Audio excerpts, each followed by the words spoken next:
Good morning, my lady. Please could Baroness Foster be sworn in?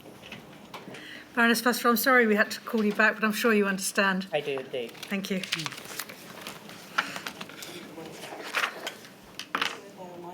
I swear by Almighty God that the evidence I shall give shall be the truth, the whole truth, and nothing but the and truth. nothing but the truth. Thanks.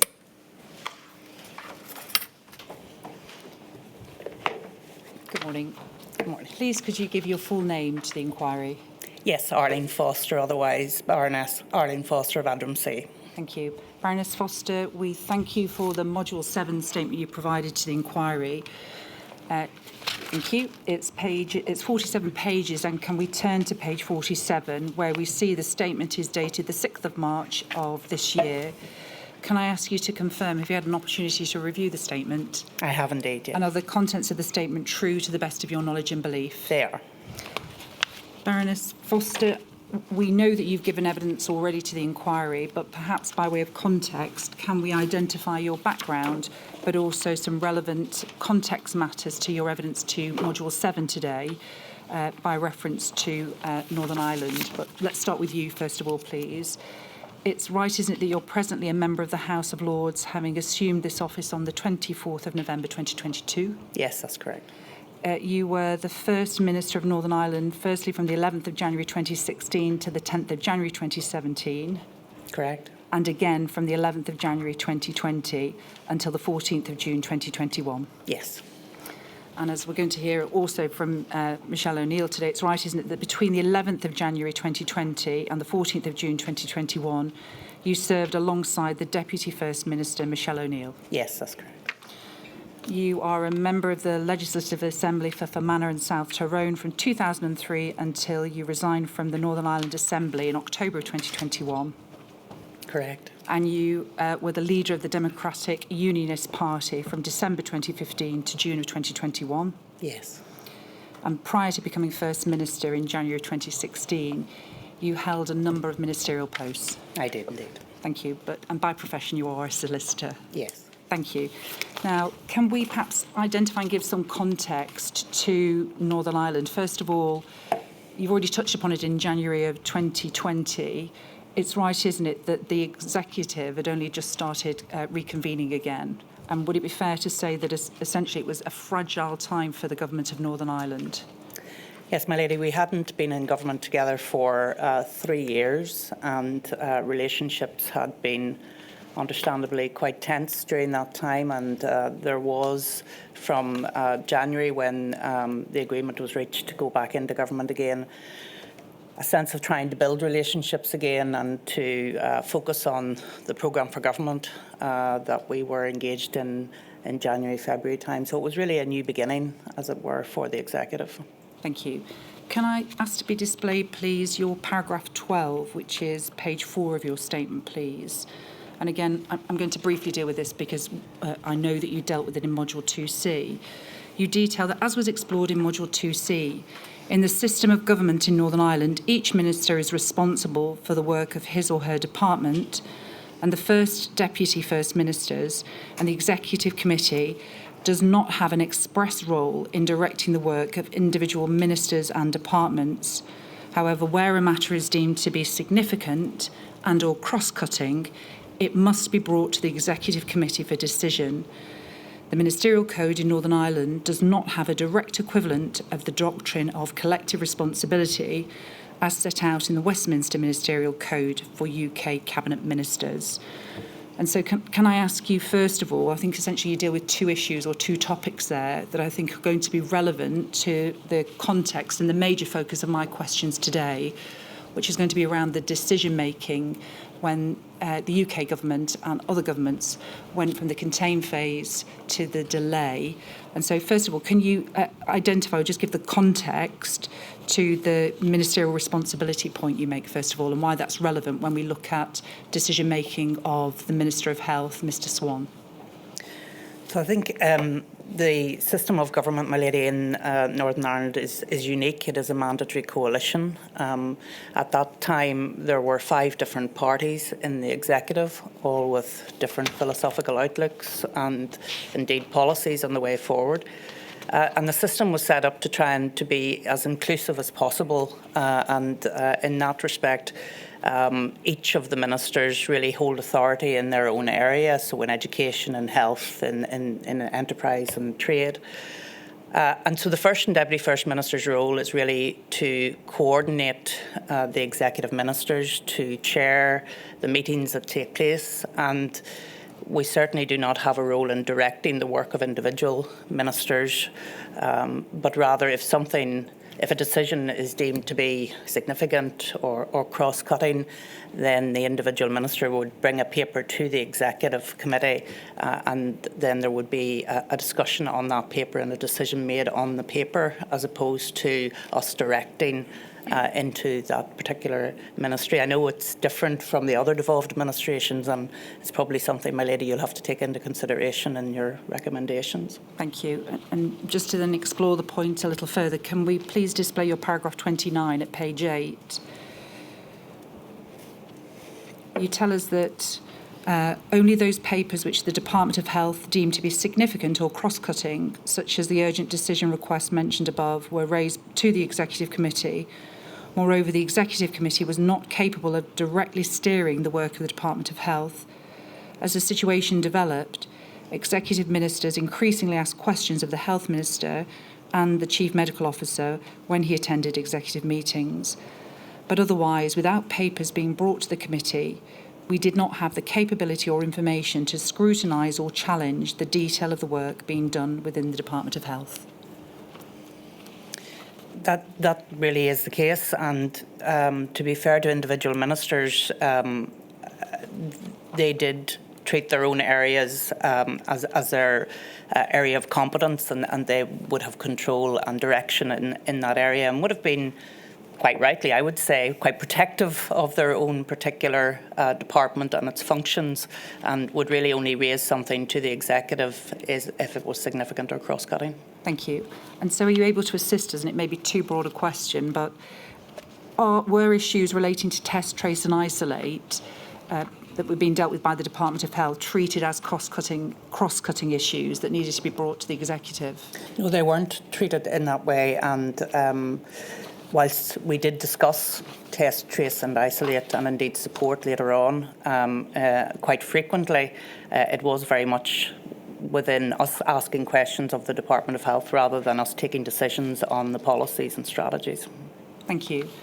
Now, before we're dealing with your attendance at the Cobra meeting, in particular of the 12th of March, can we have some context, please, to testing capacity as it existed in Northern Ireland? So just before you move on, I'm sorry. No, of course, my lady. Can I go back to test, trace and isolate issues not considered to be cross-cutting? And I do understand the system in Northern Ireland. It may have taken me a while, but I think I do now. Why isn't test, trace and isolate a cross-cutting issue? Because the impact on so many different government departments.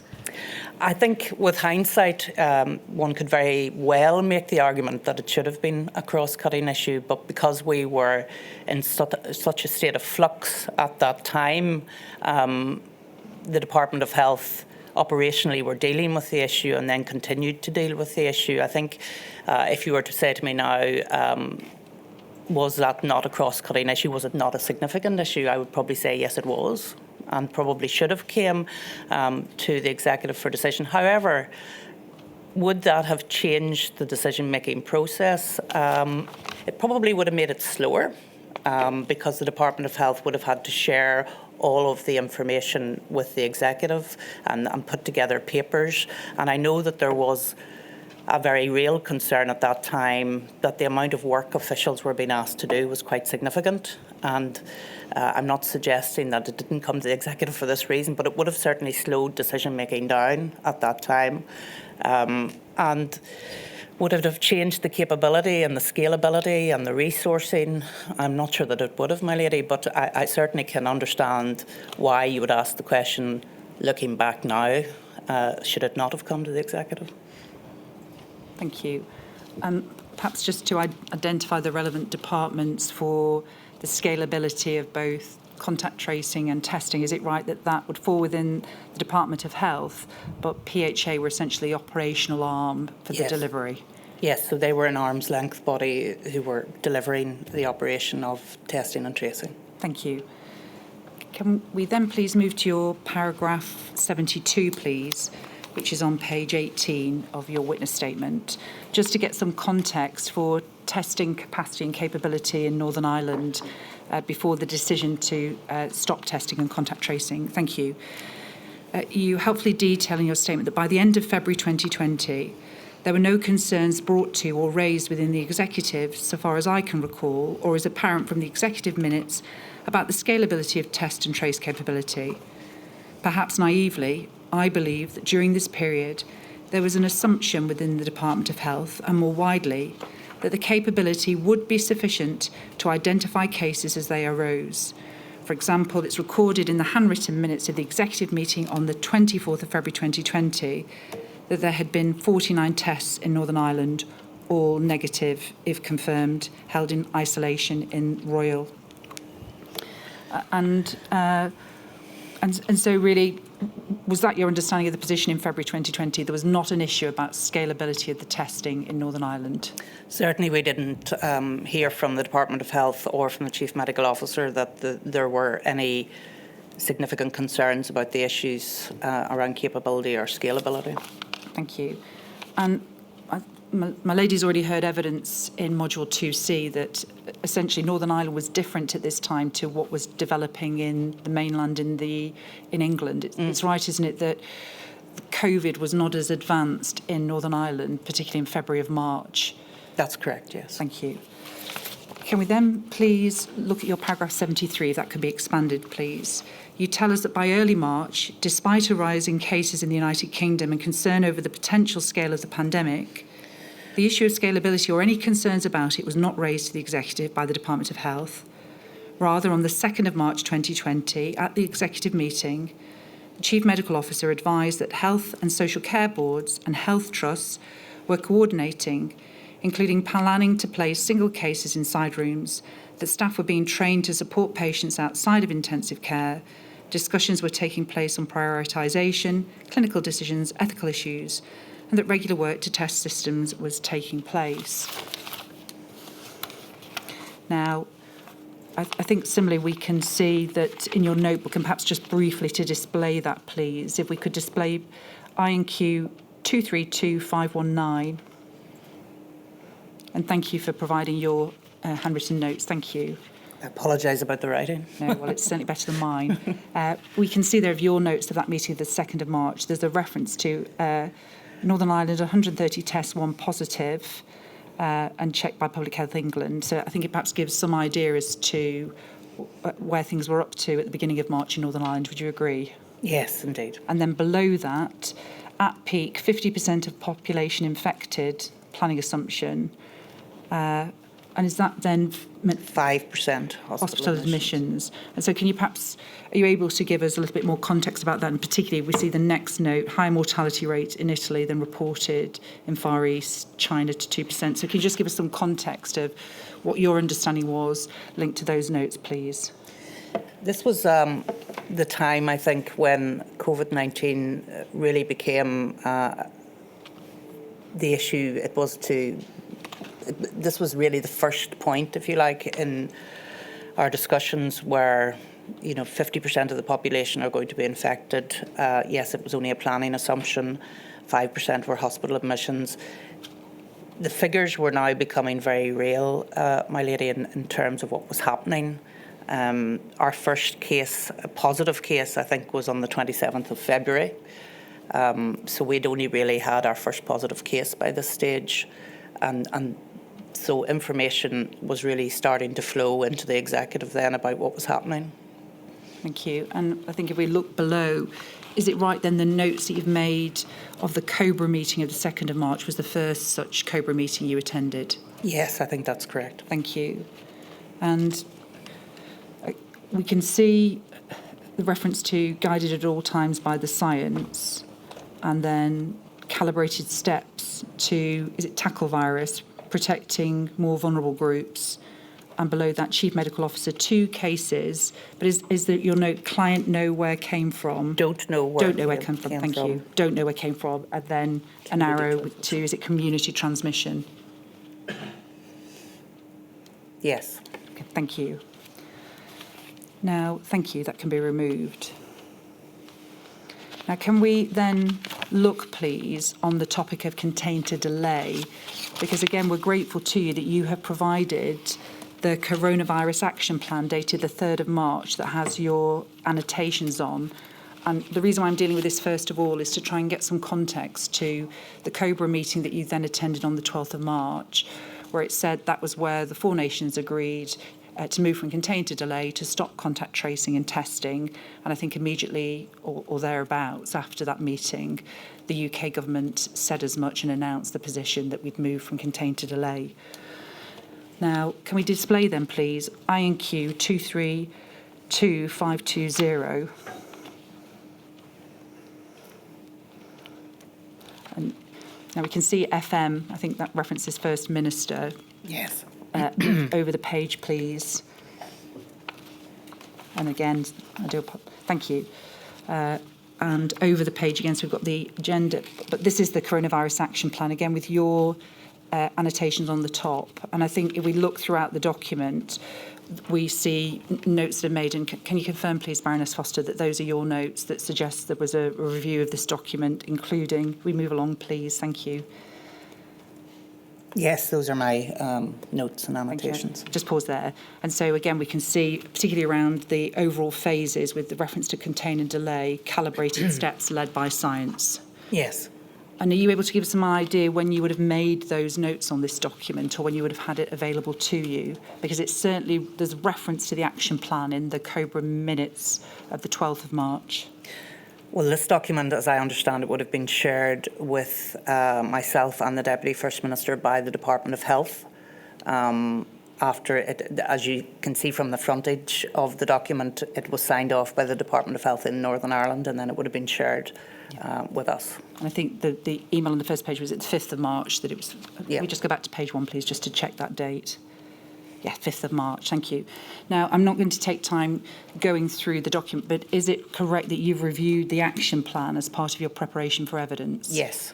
And does the action plan anywhere say expressly that if you move from contain to delay, what that means is testing and contact tracing will stop as a result? No, I don't believe that's so. Was it in your knowledge, when you reviewed that document, that the effect of moving from contain to delay would mean that contact tracing and testing in Northern Ireland would follow? No, I don't think that it's certainly not testing. I think testing did continue, although not in the same way that it had been, but it was my understanding that contact tracing would stop from that action plan when it was furnished to us, no. Thank you. That can be removed from the screen. And could I ask for it to be displayed your paragraph 81, please, which is at page 20 of your statement. Thank you. Now, you tell us that while on the 11th of March 2020, Cobra M took the decision to move from the contain to the delay phase. Is that correct? Should that be the 12th of March, or did you have an understanding that there had been a meeting the day before as well? No, I think that probably should be the 12th of March. Thank you. You say that the Northern Ireland sit rep indicated that this would, in practice, result in little change, with those showing mild symptoms now simply being advised to self-isolate at home for 7 days rather than phoning 111. As such, I do not believe or recall that any significant changes were made in terms of the Executive's response for Northern Ireland. However, that decision may have played into the Department of Health decision the following day to limit testing to the hospital setting and no longer test in the community. And can I just ask for complete clarity then as to, first of all, your attendance at the Cobra meeting? And I think you've had an opportunity to review the minutes of the Cobra meeting at the 12th of March. It's right, isn't it, that you and Michelle O'Neill, along with Robin Swan, dialed into that meeting? Yes, we did. Sorry.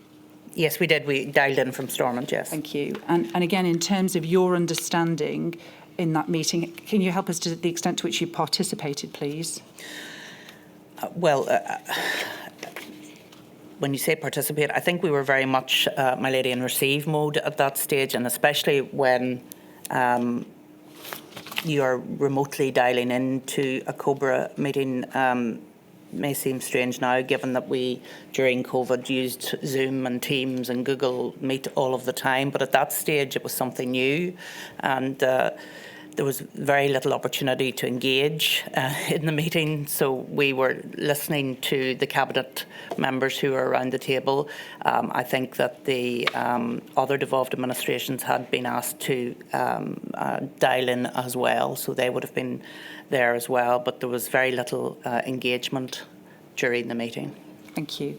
Can we then please display your paragraph 82, following on, please? You say, by the 12th of March, the Department of Health considered that the spread of the virus and testing capacity was such that testing needed to be confined to hospital settings. This decision was taken without any consultation with the Executive Committee.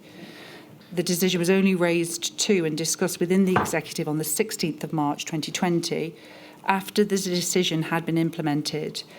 I do not believe any discussions took place regarding the decision having been made without recourse to the Executive, or the delay between the decision being taken on the 12th of March 2020 and the discussion at the Executive on the 16th of March 2020. And we'll come on to look at the 16th of March in a moment.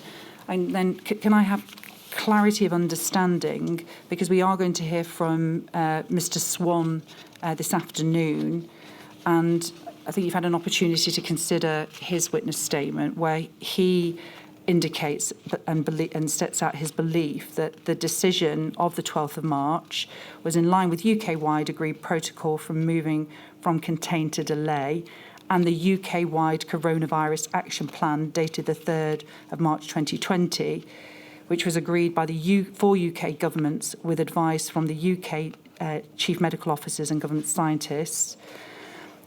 He details that he referenced this in his statement to the Northern Ireland Assembly of the 9th of March 2020.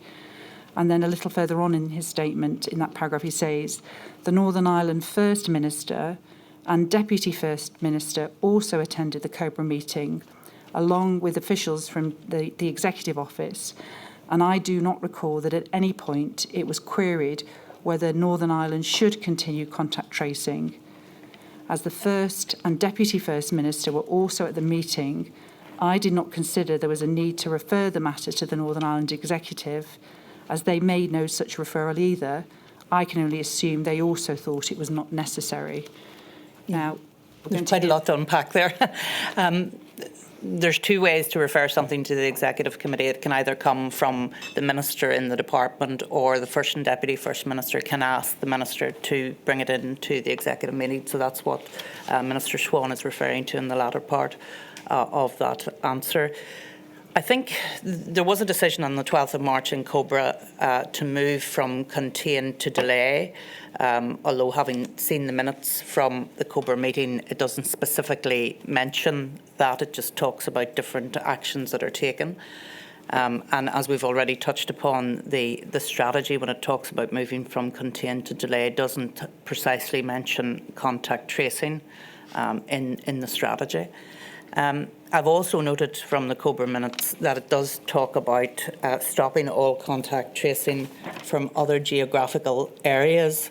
I would have taken that as international, so if somebody arrives internationally and they have tested positive for coronavirus, that they would then be traced in terms of the contacts that they've had. I wouldn't have taken that to mean stop contact tracing. Well, let's, because you've identified the importance of that, can we briefly display that on the screen, yes, if possible? INQ 56221. That's INQ 56221. Thank you. And I think these are the minutes. If we move over the page, we see you dialing in, but I think the particular reference you're making there is, if we go to page 7, please. Thank you. And paragraph 12 says, the Chief Medical Officer said, once the policy of 7-day self-isolation was in place, the plan would be to stop all testing of people entering into self-isolation and to stop all contact tracing from other geographical areas. Is that what you're referencing there? That is what I'm referencing. And that's and just I didn't have the understanding after that Cobra meeting, clearly wrongly now, that we were going to stop contact tracing as a consequence of the discussions at that Cobra meeting. The Department of Health clearly did have that understanding and stopped the contact tracing.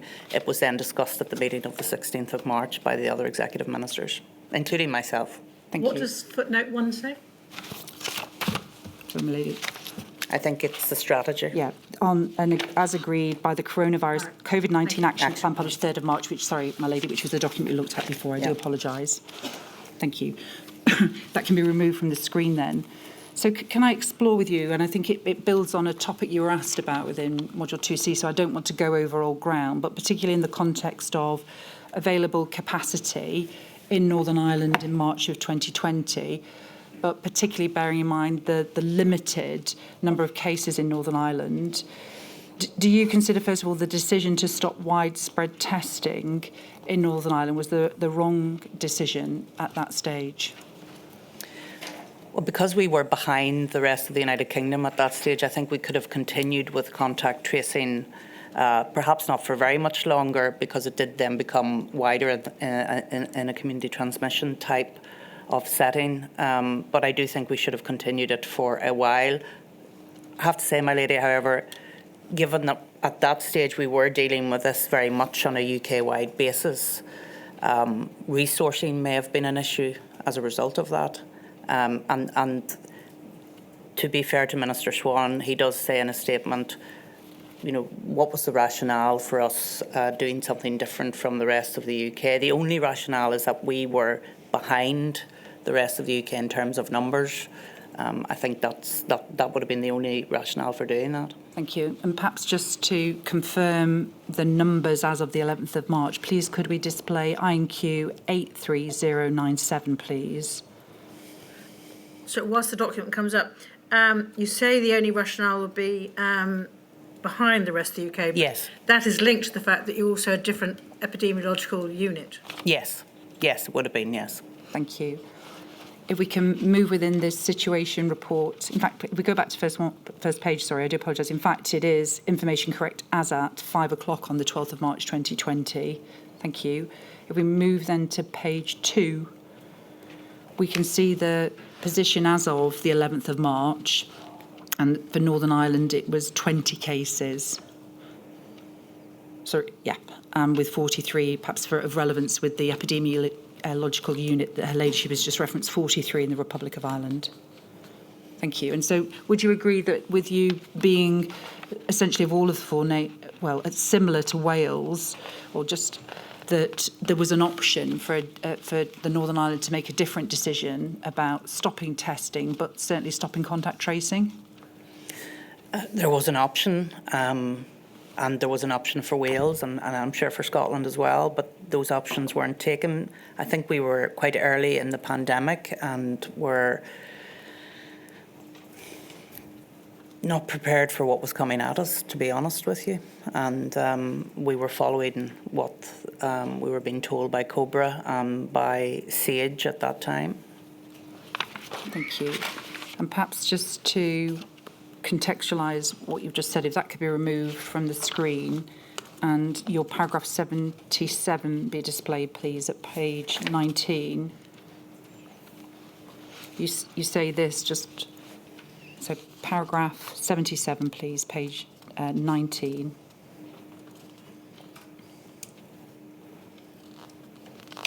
Thank you.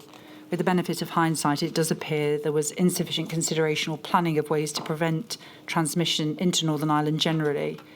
However, I do think it would have been very difficult to limit the movement of people from Great Britain, the Republic of Ireland, or further afield before the true scale of the pandemic emergency became apparent in mid to late March 2020. And you go on to say, the executive followed the advice and recommendation of the Department of Health and the Chief Medical Officer. Thank you. Is there anything else you want to add to that, having drawn your attention to your paragraph 77? No, I don't think so. Thank you. Can we then please briefly deal with the 16th of March when the decision to stop contact tracing and community testing was discussed, and can we display your paragraph 88, please, which is on page 22.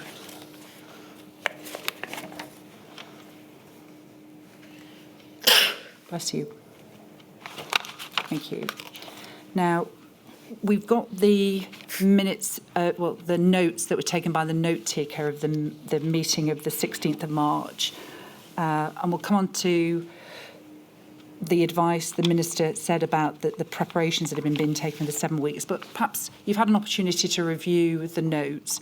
Could you just give a summary or an impression of the mood in that meeting, the discussion that took place? Because certainly by reference to Michelle O'Neill, who we're going to hear from, there's certainly repeated references to test, which I think have been the mantra that have been issued on the 16th of March from the WHO. Can you give us your overview of that meeting, the discussion, particularly in the context of the 12th of March and the decision of the Department of Health to stop testing in the community and contact tracing, please? This was a particularly fraught time within the executive, and unfortunately there were a few fraught times in the executive. But on the 12th of May, the Republic of Ireland, as I think it was shown in the SITREP, decided that they would close schools. 12th of March. In the 11th of March, I think it was it? You said 12th of May. Oh, sorry, March. And we had taken a decision at the executive the day before that schools would remain open. The Deputy First Minister and her Sinn Féin colleagues then went to a press conference and said that schools should close, thereby giving mixed messages in terms of the direction of travel for the executive. So that was the background to the meeting of the 16th of March. And you can see, if you read the minutes of the 16th of March, there are references from me and indeed from the Department of Justice Minister, Minister Long, about mixed messaging coming from the executive and the need to stop the mixed messages coming from the executive. So into that context, the Department of Health comes to tell us about testing and tracing. The Minister doesn't specifically refer of a move from contain to delay, but everything that he talks about in the minutes would indicate that that's what's happening. He talks about the need to redeploy resources, and he said he would rather use those resources to combat COVID-19 rather than count the number of cases. So that was the sort of atmosphere that was happening at that time.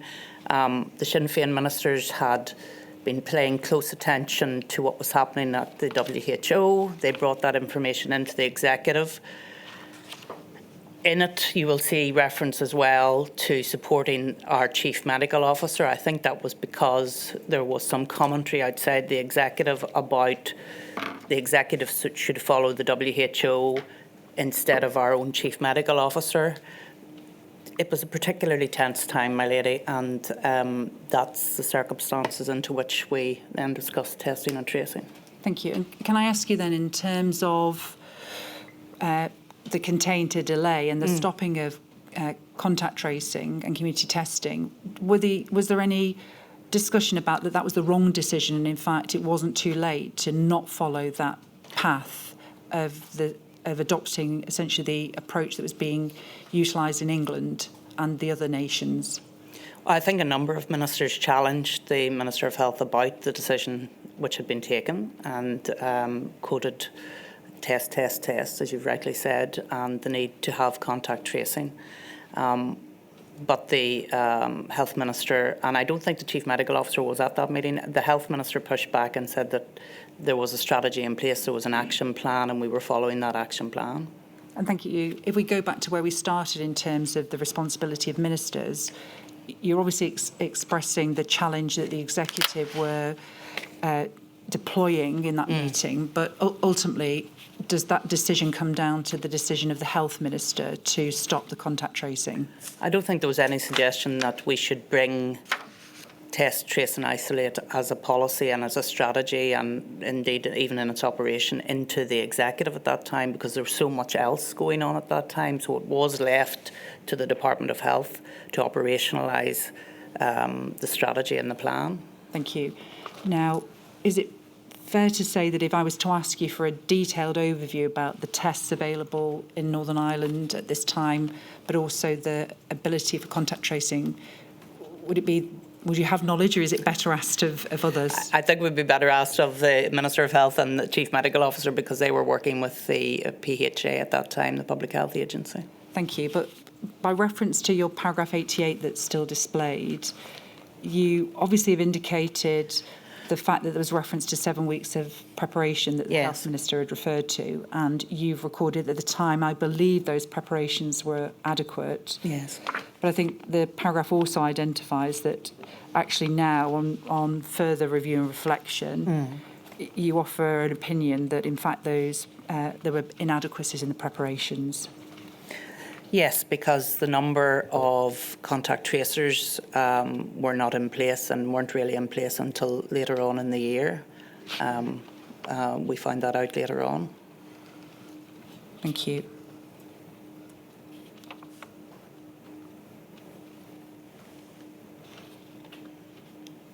Thank you. That can be removed from the screen. Now, can I ask for clarification, please? Just by reference to your paragraph 101, please, if that could be brought up on the screen, which is at page 25. And I think this is a question more broadly around scaling up of testing. And we're at a later period now in March.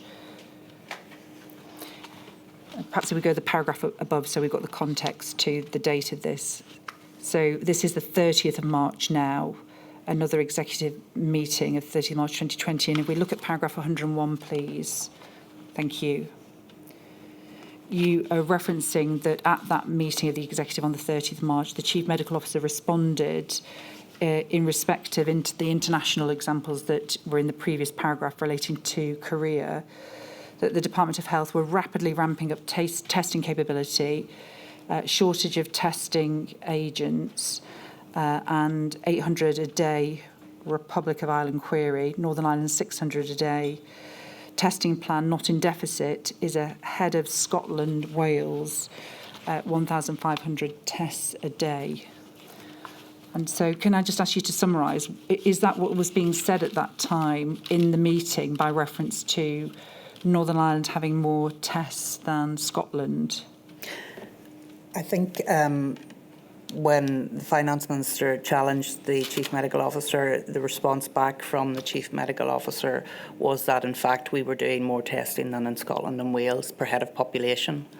So we were actually doing just as well. It was sort of a reassurance to the Executive Ministers.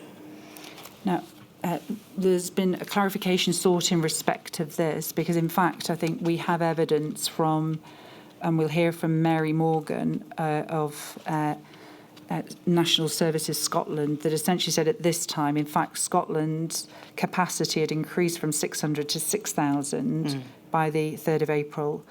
And they had greater lab capacity as well of 2,250 samples per day in March and 19,484 in April.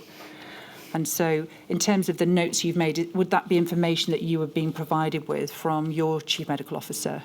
So those notes, I think, are from handwritten notes from whoever were taking the minutes of the Executive, so they would have written those down from the Chief Medical Officer. So that this is really not information within your purview, but you were told at that time. But I think Scotland. Or was it my notes, or was it? No. So it's the notes, the minute takers' notes. Yes. But as to the information, I think Scotland in particular are anxious that the position that was their testing, which is more than in fact was being referenced in this meeting, is clear and known, rather than that being the actual position. Yes, I can understand that. But essentially, that you didn't bring that information to the meeting. No. Thank you. That can be removed, please.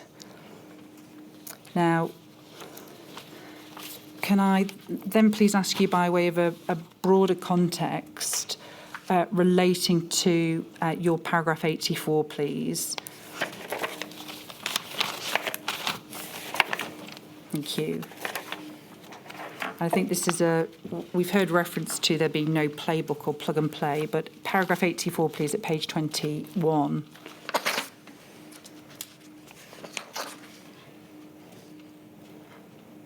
Thank you. And we can see you detail there there was no plug-and-play system available for tracing and isolating significant numbers of infected individuals, meaning that even if sufficient tests had been available, there was no mechanism in place for tracing close contacts or any policies to support those required to isolate. Now, in light of this context, are you able to assist as to at what stage you or the executive as a whole began to actively question or advocate for measures that would accelerate the scaling up of testing and contact tracing in Northern Ireland? So in terms of testing, I think we did that quite early on.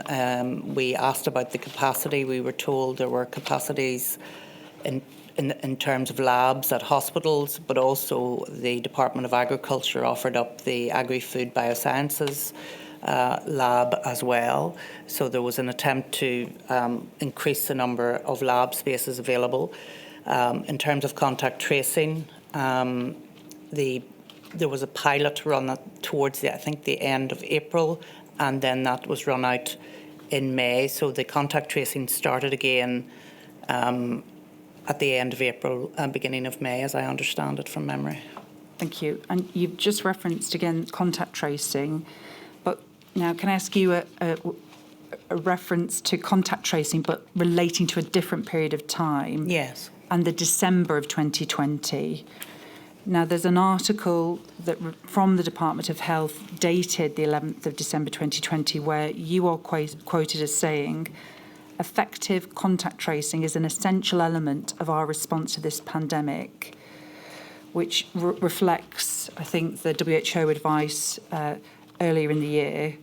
And in your witness statement, you are identifying that during early March and April, the executive were repeatedly told that there was not the capability within the system to carry out widespread contact tracing. And you've also detailed that you do not recall at this stage the discussions on increasing contact tracing generally. And it is said that that's in the face of calls from other MLAs, including Minister Dodds, that contact tracing be increased as a matter of urgency.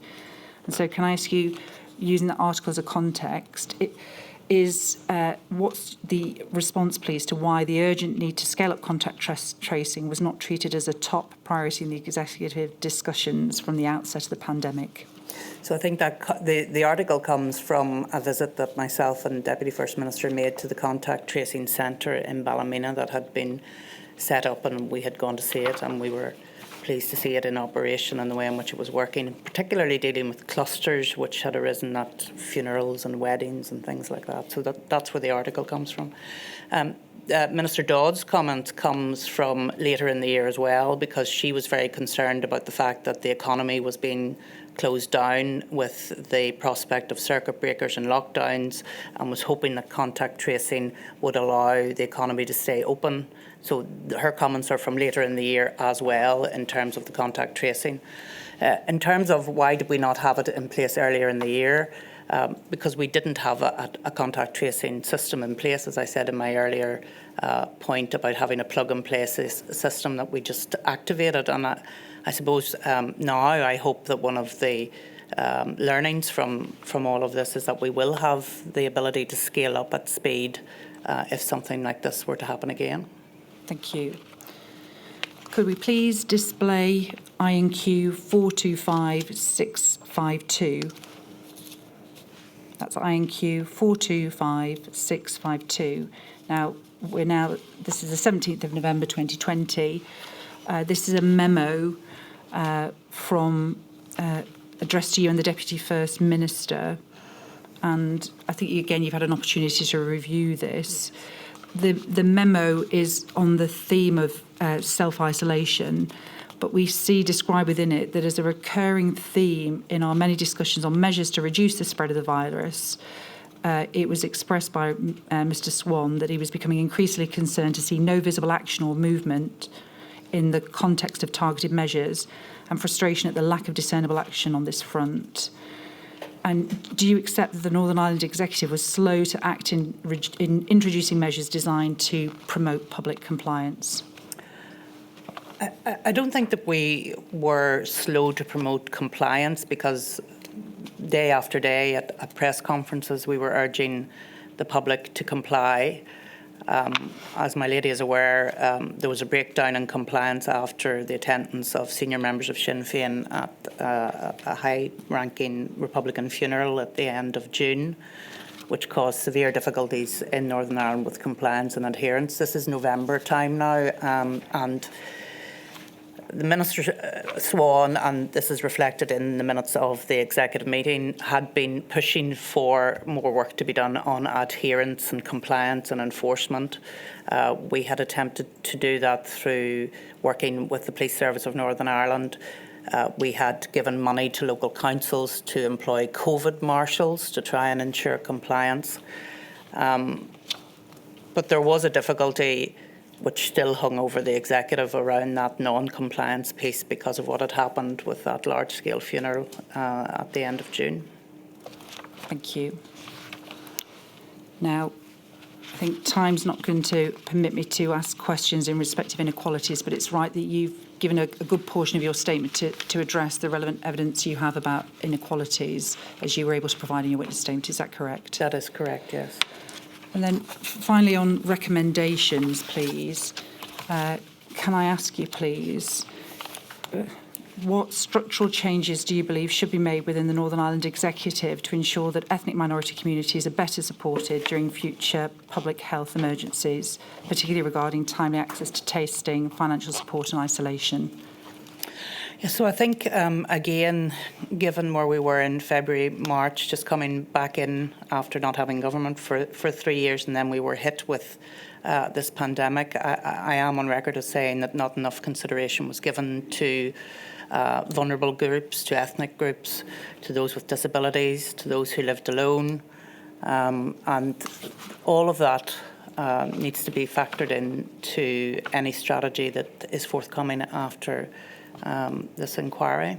Thank you. And I think you yourself have detailed within your witness statement to page 46 the lessons learning, and I think you've already addressed her ladyship around what you said at the outset, the need for that to be considered in a particular Northern Ireland context.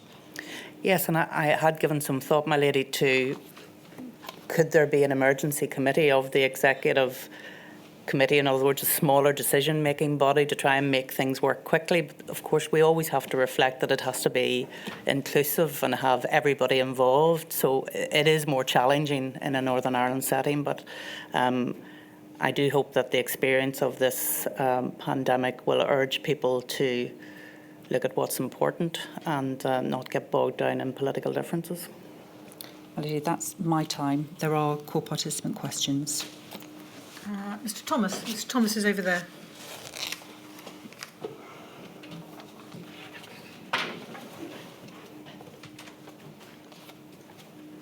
Good morning, Baroness Foster.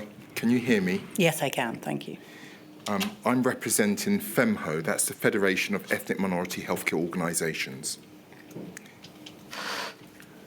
First question is, can you help us? Where did you get your advice about the disproportionate suffering, either from death, self-isolation or lockdown, that was experienced by the Black, Asian and minority ethnic population in Northern Ireland?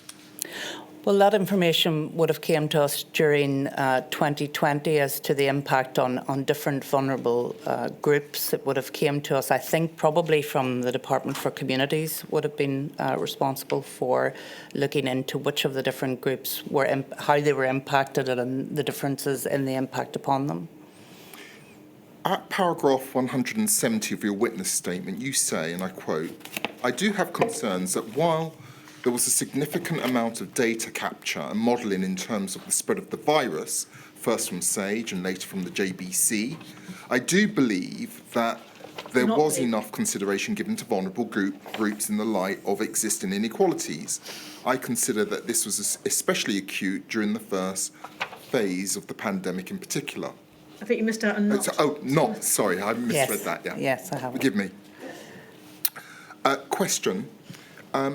What considerations in terms of data capture and modelling do you believe ought to have been given for ethnic minority groups at risk of significant harm as a result of the COVID-19 virus? Well, I think I referenced the fact that that was particularly acute during the first stage of the pandemic because we were relying on data from UK-wide bodies, as it were. I think during the pandemic we set up our own bodies, including our own SIG, Strategic Information Group, to try and understand how the virus was impacting in Northern Ireland in particular. But during the first part of the pandemic, we were definitely taking information from UK-wide bodies. Okay. And what is your understanding on how the NPIs, such as lockdowns, self-isolation, could have foreseeably affected minority ethnic communities in Northern Ireland at a disproportionate rate compared to their white counterparts? Well, in terms of their working conditions, we have a large migrant community in Portadown and Dungannon. They work in some of our agri-food companies. Sometimes they live in very close quarters with each other. And we should have had more consideration as to how the spread of the virus was operating in those houses of multiple occupation. So we needed to have more consideration of that. Thank you. In hindsight, and given what you say at paragraph 170, do you think that the Black, Asian and minority ethnic groups suffered any consequences due to the government's failure to give enough consideration on how their pre-existing inequalities may have put them at a significant disadvantage, and if so, how?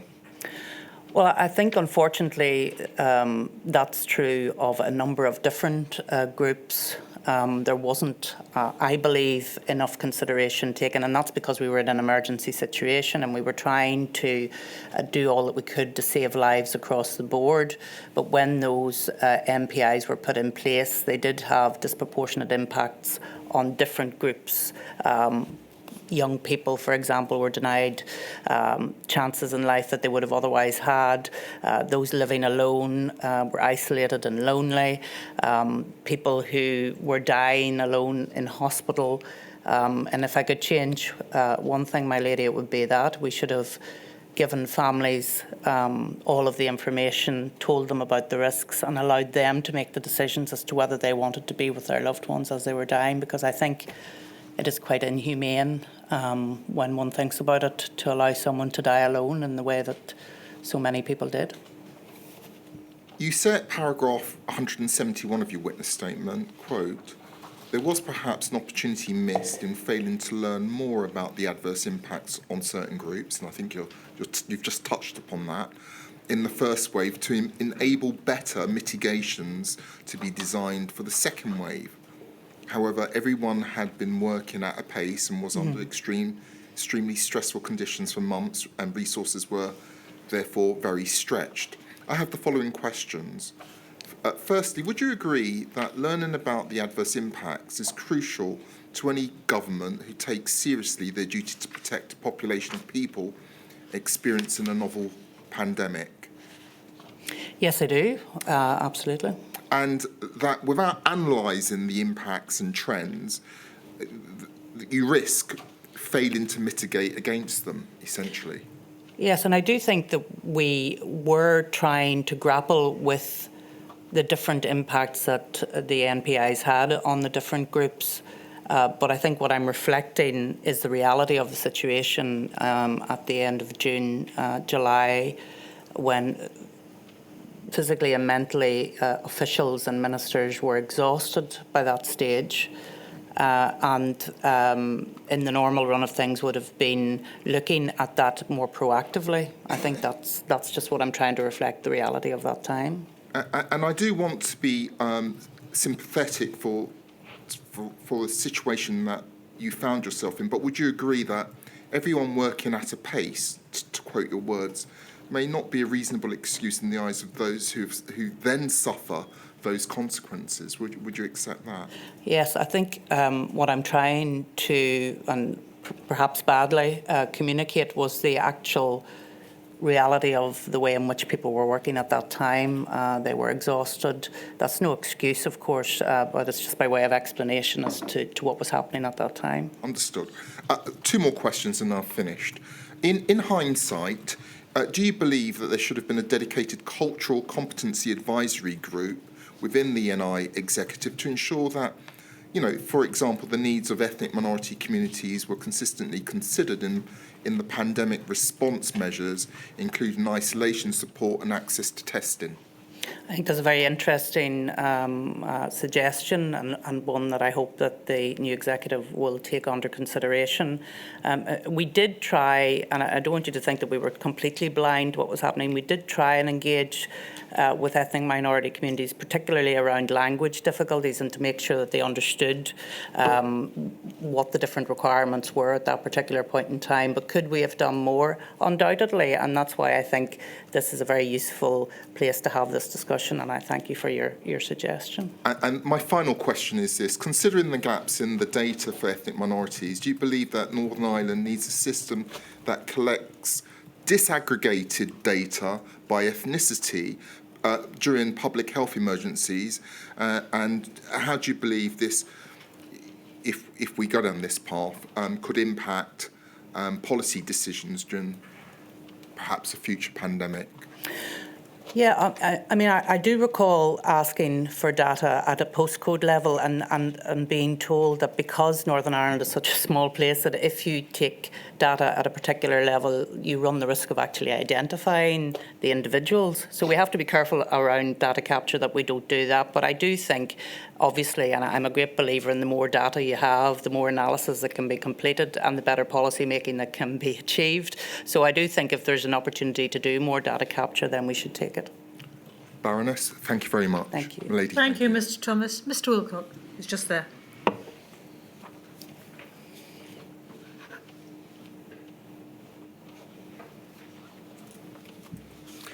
Baroness, good morning. Good morning. I represent Northern Ireland COVID Families for Justice, Bereaved Families for Justice, and I've been granted permission to ask you questions on two topics.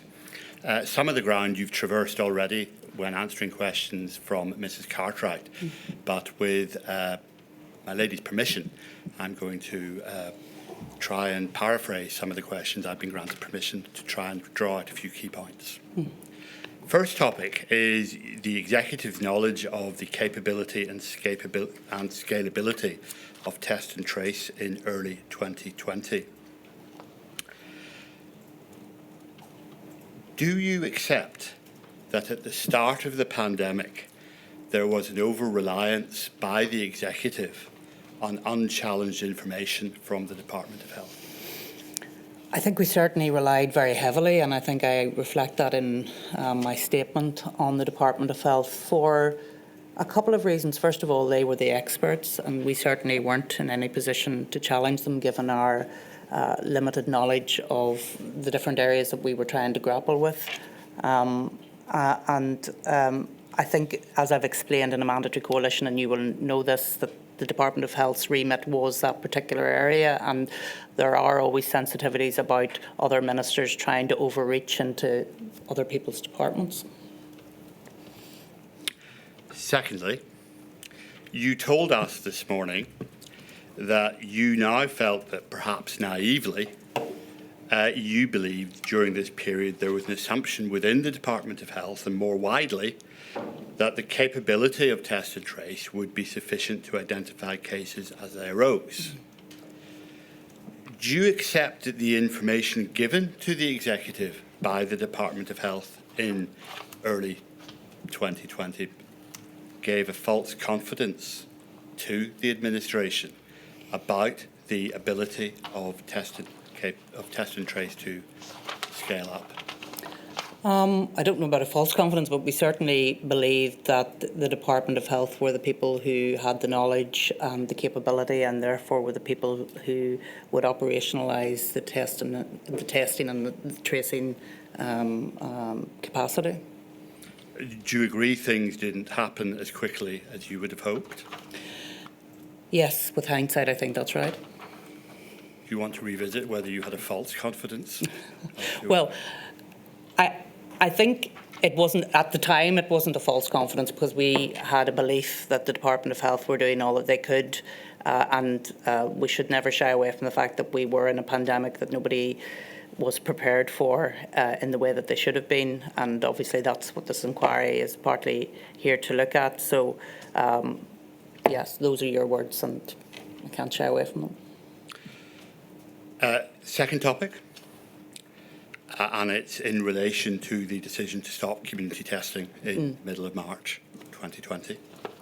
And as you know, Professor McBride has made a statement to the inquiry that in Northern Ireland, prior to the 12th of March, there was a relatively small number of confirmed cases, and therefore contact tracing, perhaps, my words not his, perhaps in contrast to the rest of the United Kingdom, had the potential to have a significant impact on the course of the pandemic and in delaying community transmission.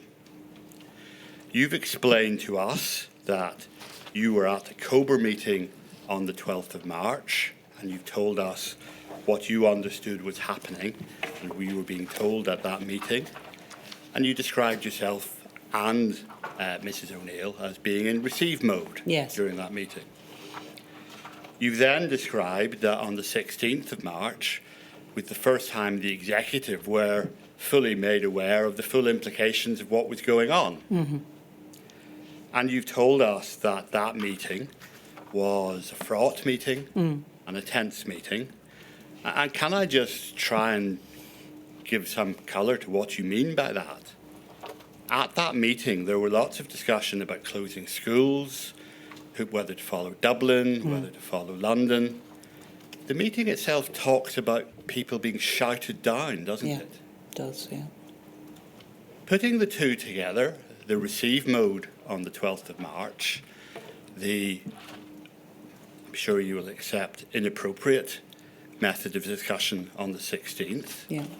Do you think, in retrospect, that the executive was distracted by peripheral issues and paid insufficient attention in March 2020 to the obvious advantages of departing from the rest of the United Kingdom and continuing to do what it could in terms of testing, and therefore giving a greater understanding of the spread and modelling of COVID in Northern Ireland?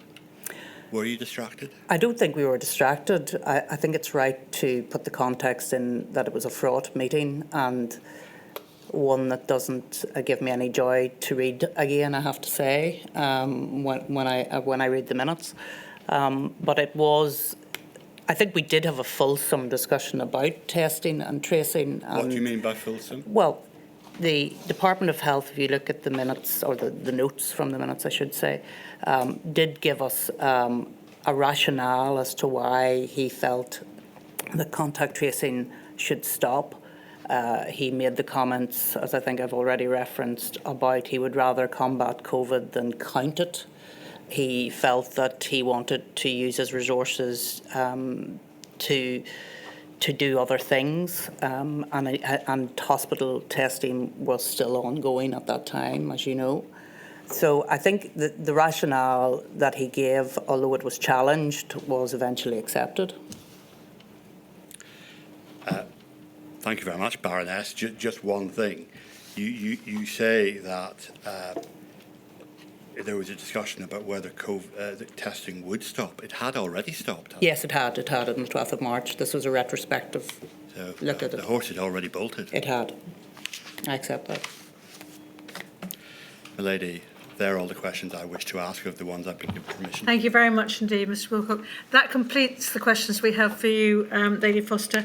I appreciate there are decision makers around the United Kingdom who had to take decisions under huge pressure and in very difficult circumstances, who are worried that I'll come along with the benefit of hindsight and said this should be done. Please don't worry, virtually not a day goes past when I don't remind myself the wise words of Anthony Hidden, a friend and colleague of mine, that virtually no decision, there's virtually no decision that hindsight can't... Yes, exactly. Lord, I can't remember the exact words, but it's a very sound principle. So thank you very much indeed for your help. I'm not allowed to give guarantees that we won't be calling on you again, because I've checked, but we don't think we will. Thank you very much indeed for your help so far. Thank you, my lady. Thank you. Very well, I've been asked to break now, so I shall return at 20 past. Thank you, my lady.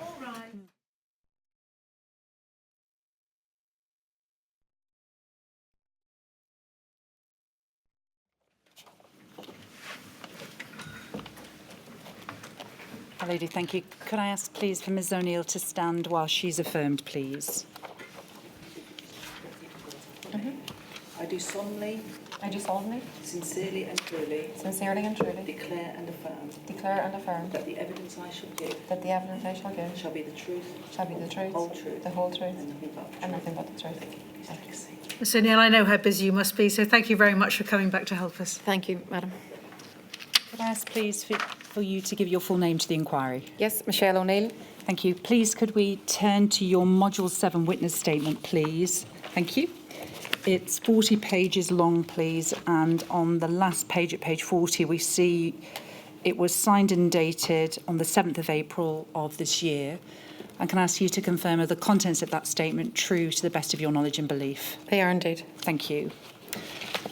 Can we firstly identify yourself, Ms O'Neill, and in doing so, can I identify you've already given much evidence in witness statements, but in oral evidence also, and so necessarily today, the questions I have for you are focused on a particular issue, and most significantly, the decision-making of the 12th of March of 2020 and the 16th of March of 2020.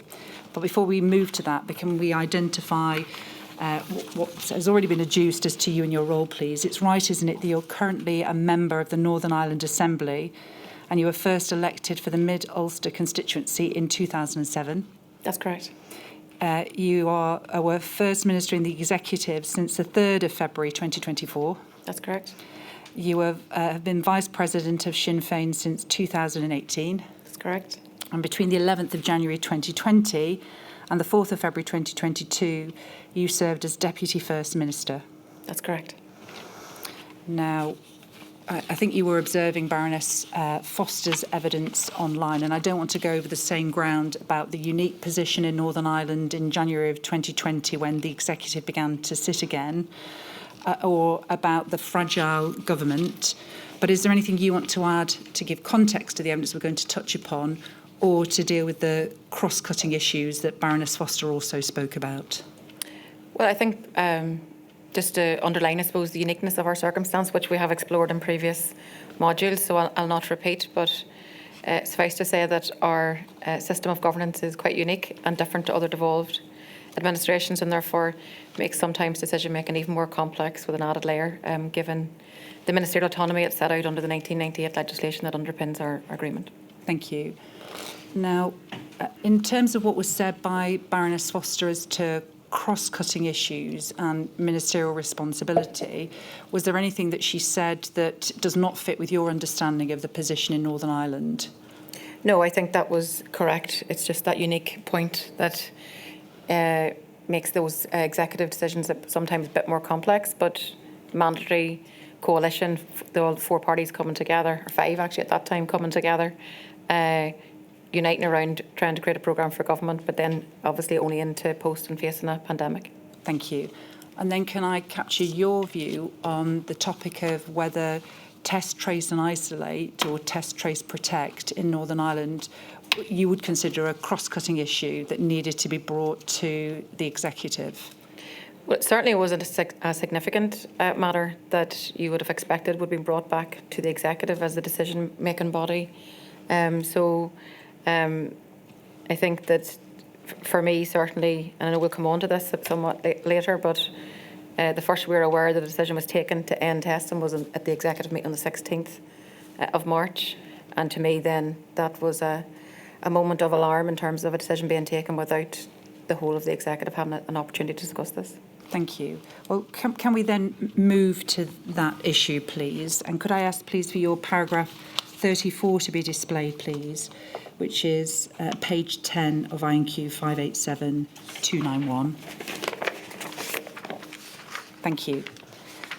Now, you tell us, I do recall that an executive meeting on the 16th of March 2020, the Department of Health communicated at that meeting that a decision had been made on the 12th of March 2020 to stop contact tracing strategy and to redeploy those resources.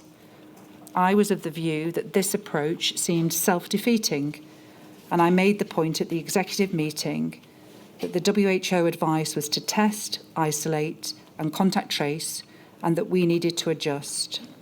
I said that if everyone who was symptomatic was not tested, then efforts to combat COVID could fail. I did not believe that we had reached the point where the prevalence of COVID in the community was such that community testing would have less value. Now, before we deal with the 16th of March, can we look back to what you referenced, which is the 12th of March meeting of Cobra? The meeting minutes were displayed with Baroness Foster, and I know you've also had an opportunity to review those minutes. Can you confirm that you dialed into that Cobra meeting on the 12th of March? I did indeed. And can I ask you for your recollection and summary of your involvement, but also what had been decided at that meeting, please? Yeah, so I suppose, a general experience of Cobra was that this was a meeting in which we were told by the government that this was a decision that they had made. They sometimes would have shared modelling information, for example, but it was very much, I think, it appeared more to be of a tick box that devolves were included, but it certainly wasn't a decision-making forum for our local executive, and particularly in the area of health, because that's a devolved issue and something that we have local responsibility for. So I think the experience that has been articulated by Welsh colleagues and perhaps also Scots colleagues will show that the nature of these meetings were one where information was imparted as opposed to seeking our view or agreement to particular issues, and in this case, the move from one phase to another. Thank you. Now, we know that on that date the announcement was made that the move had been made from contain to delay, and so when that announcement was made, I think almost after this meeting, did you have an understanding that that meant that community testing and contact tracing was going to cease to take place in Northern Ireland? Certainly not. That was not my understanding. The first I became aware that was in fact the case was at our executive meeting on the 16th of March. Thank you. Now, can we then look at the response just by reference to your paragraph 35, please? And in terms of you referencing here the response from the Health Minister, was that he was following his Chief Medical Officer's advice that circumstances and timings in the north of Ireland were different to the south and to Britain, that countries which flattened the curve too soon would have a recurrence, and he appeared to question the effectiveness of isolating people and our capacity to do so. He cited modelling behaviours that suggested that 80% of people would comply, and expressed the view that if we moved too early, this would impact on families. It would not be sustainable, and that point in time was not the right time to ask. And then you go over the next paragraph, please, at paragraph 36 to detail. I was unaware of the extent to which that decision was performed by any interaction with the UK government, and the Department of Health should be able to assist. As appears, it was a decision about which I was dissatisfied. The system was not one designed by the Executive Office or one which the Executive Committee was involved in, developing or putting into operation. These were primarily operational matters for the Department of Health. And so you've helpfully summarised that you were dissatisfied with that decision, and perhaps can you just make clear your recollection of what you were expressing in that meeting of the 16th of March, please? So I suppose, to put it in context, previous even to the Cobra meeting on the 12th and this meeting on the 16th, I had expressed publicly that I was dissatisfied with the approach of the government in London. I thought that the approach was at odds with international experience, at odds with the WHO advice, the World Health Organization's advice, which was very clearly and repeatedly on the message of test, trace and isolate, as a matter of fact, to test and test again. So I publicly had been unhappy with the approach in the direction of public health in England. At the meeting of the 16th, when we became aware that this was now in fact a policy decision being taken by health that was implications obviously for the society that we represent, I was very dissatisfied by the fact that it seemed to be just blindly following an approach that perhaps was relevant in England at that time, but wasn't relevant to our own situation, given that all the World Health Organization advice pointed to the fact that when you have low transmission, you have an opportunity to actually drive down numbers even further by taking the approach of test, trace and isolate. So I think that we were in a very different circumstance. I think alongside that, there was no consideration taken to the fact that we live on an island, one epidemiological unit, and the fact that that wasn't taken into account in terms of the modelling and what potentially this would mean for us. So I think there were a number of things that fed into my disagreement with the decision to stop. I wasn't, I had to obviously take on board what was being said from the Department of Health as to, capacity issues and resource issues. But for me, those were issues that we should have resolved together in the aftermath of being able to continue with testing at this point. For how long, I don't think any of us would know, but certainly I believe that we should have continued with testing at this juncture. Thank you. And can we capture then your understanding of transmission and the position in Northern Ireland at that time?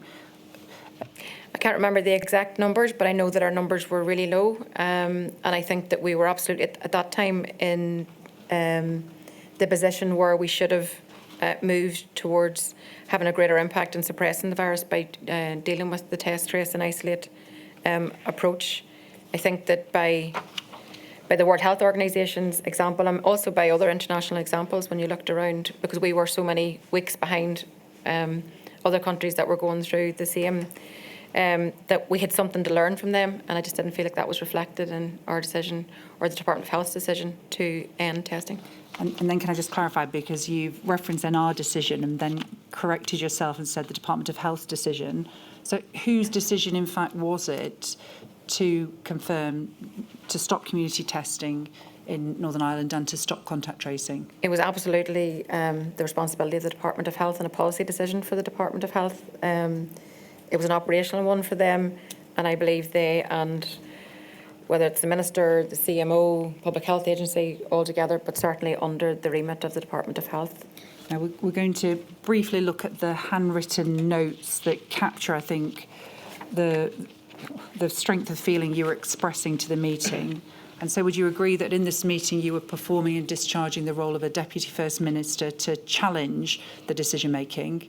Yes, absolutely. I think that is your role, to try to lead the executive and try to shape. But I think that for me, this was not the right approach and therefore needed to be said. I think that there was a fair, as you can see from the minute itself, there was a fair exchange across not just myself, but other ministers also raising similar concerns. And I suppose I didn't agree with the decision at that time, but I think this was a juncture where there was a turning point in terms of change of approach because of that actual challenge, because we didn't just accept that that was the right decision that was made by the Department of Health. Thank you. Well, let's look at those minutes briefly together. I&Q, please, 65689.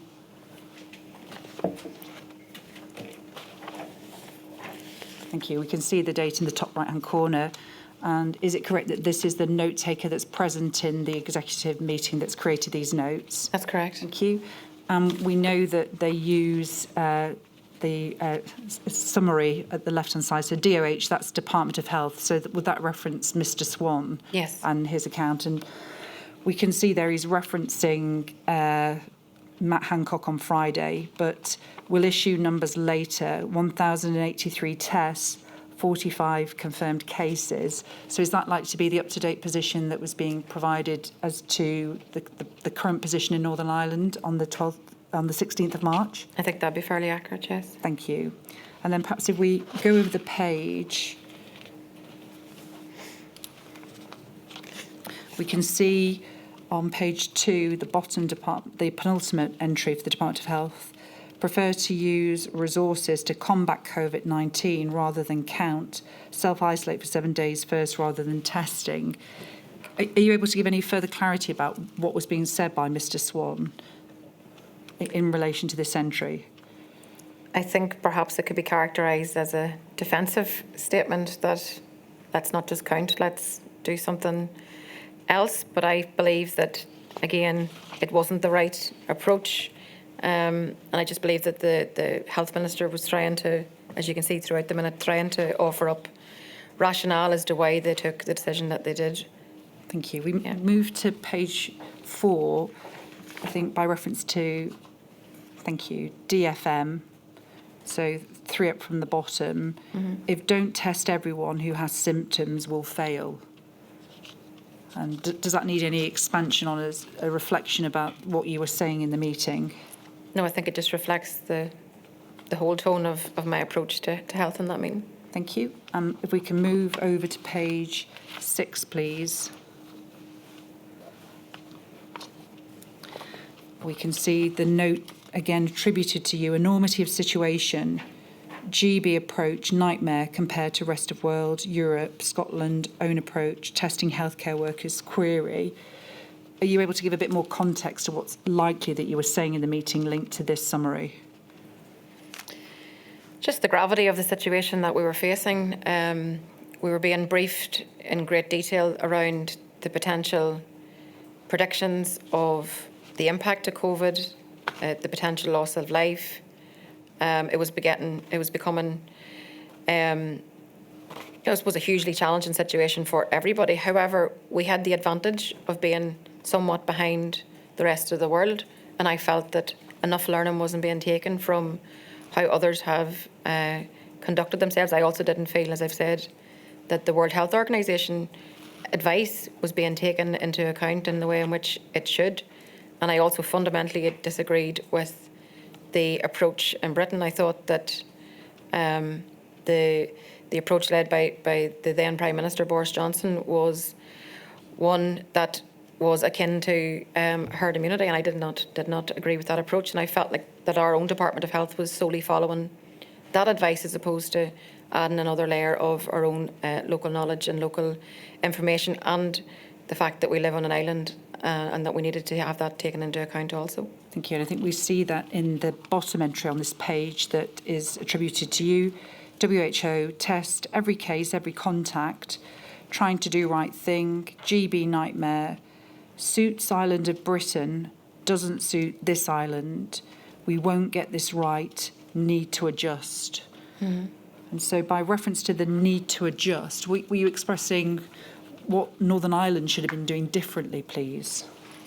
So I was making the point that to blindly follow what was happening in Britain was the wrong approach. I was trying to influence that the Minister might take a change of approach, that we look and follow the World Health Organization's advice. So I think that's what's reflected there.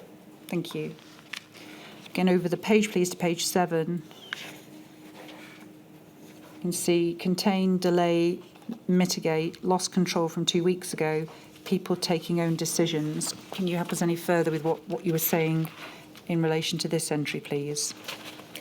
So I suppose that because of the unprecedented nature of the pandemic and members of the public being rightly concerned about the spread, they were looking towards decisions being taken elsewhere.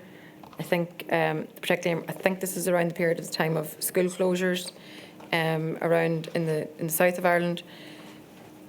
Parents were voting with their feet and taking their children out of schools because they were unsure. Why was it okay in Monaghan for your children not to go to school, but in Tyrone you could? So across the 2 jurisdictions on the island, and I felt they were losing control of the public because they were watching what was happening with mass gatherings, for example, in Britain also. So I just think that people were starting to make up their own mind, and what they needed from us was the plan, and that they needed to know that we were testing, because people were also very alert to the World Health Organization's advice around testing. Thank you.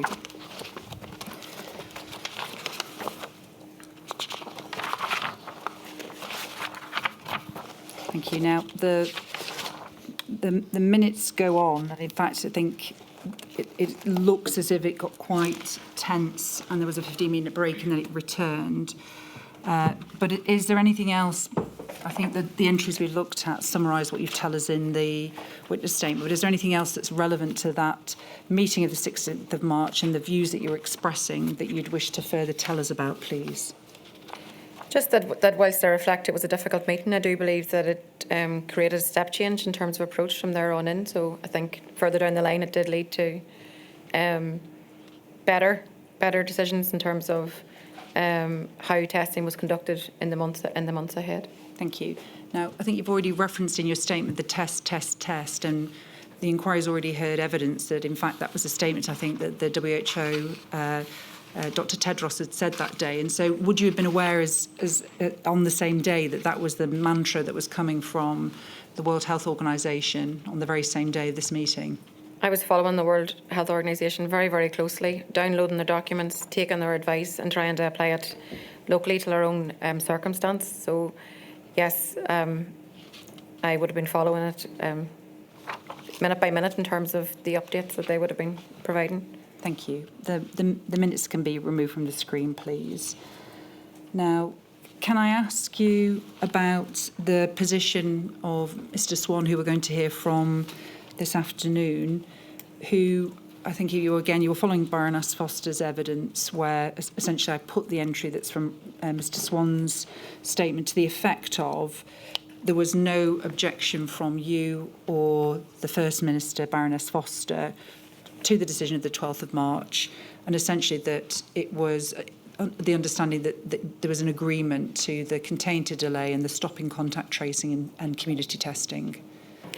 Well, I agree with the comments that she made, that Cobra is not a decision-making forum for us. These decisions need and ought to be brought to the executive. Health as it evolved matters. So I think that, as I've said earlier, the experience of the Cobra meetings was that we received information as opposed to being part of a decision-making process. Thank you. So, Neil, I'm sorry to interrupt. Putting to one side responsibility for the fraught relations, which on occasion I know occurred in Northern Ireland during this time, probably occur all the time, but to what extent, when you have the kind of tense relationship that politicians in Northern Ireland can have, when someone comes along and says something, you obviously felt strongly about this as an issue to protect the people of Northern Ireland.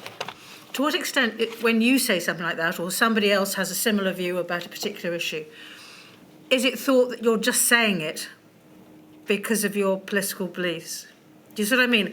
To what extent do your listeners, your colleagues around the table, say, be it you or Baroness Foster when she was there, to what extent do they attribute it to your political beliefs rather than to a genuine concern about the issue and what you're saying? Well, obviously I can't speak for how others feel. However, I would make one point. There's more that unites us in politics in the North than divides us. There's more areas where we work together than we have difficulties in. I think just the nature of the pandemic, the newness of it, everybody trying to get to grips with it, meant that there were challenging meetings.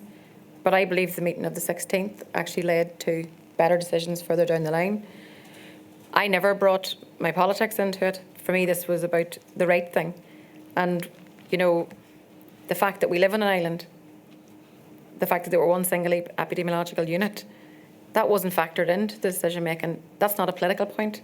That's just a logical point. And I didn't feel like that was being taken on board. So I think perhaps that at times could be seen as I wanted to follow everything in the South. I didn't. I wanted to follow everything that worked. And I didn't mind where it came from, as long as it worked for the people that we represented. Thank you. Thank you. Can we then please, building on your views, please, I go back to your witness statement, please, paragraph 85, which is internal page 22, please. Thank you. You've essentially built on the evidence that you've already given in Module 2C to assist the work of Module 7, for which we're grateful. You say, I said that there were tools that could and should have been used better and much earlier, and which were not used to their maximum benefit. Test, track, trace, isolate and support is one example. This reflects my concern at the fact that in March 2020, at the outset of the pandemic, testing and tracing was stopped by the Department of Health in a decision made by them without consultation with other members of the executive. As indicated, the Minister was entitled to take such a decision. However, I thought it was the wrong decision. As I have indicated above, eventually testing in the community was reintroduced, but it remains my view that the decision on the 12th of March 2020 was a misstep. Is that correct, Ms O'Neill? Yes, that's still my view. And again, would it be, in light of the question asked by your ladyship, that is your considered view as a politician, irrespective of political allegiance? Absolutely. You then tell us at paragraph 86, as outlined above, this issue was raised by me and others at the Executive Committee of the 16th of March and thereafter the Executive Committee meeting of the 3rd of April 2020. The Minister was asked to bring forward a paper on testing strategy, and ultimately testing in the community was reintroduced in and around about May of 2020. And then perhaps moving on to paragraph 88, please. Again, building on the evidence that we already have in earlier modules, you say, I described the system of test and trace as initially inadequate for the scale of the challenge. This was a specific reference to the decision of the Department of Health to end community testing in mid-March 2020. Prior to the meeting of the Executive Committee on the 16th of March, I was not aware of the inability of the Department or the Public Health Agency to undertake effective testing for the population. I was also of the view that this testing should have been a priority in terms of allocation of resources. And so can I ask you then about your understanding of capacity in Northern Ireland in March? Would you have had the detail of how many tests were available in Northern Ireland, or is that the sort of information that's not brought to you and the First Minister? Not brought to us at that stage. I think there's a reference to the Department of Health talking about being in preparation phase for 7 weeks, and given the operational nature of those things, they weren't brought to our attention. Thank you. And are you able to assist us to your understanding in March of what was available by way of contact tracing in Northern Ireland?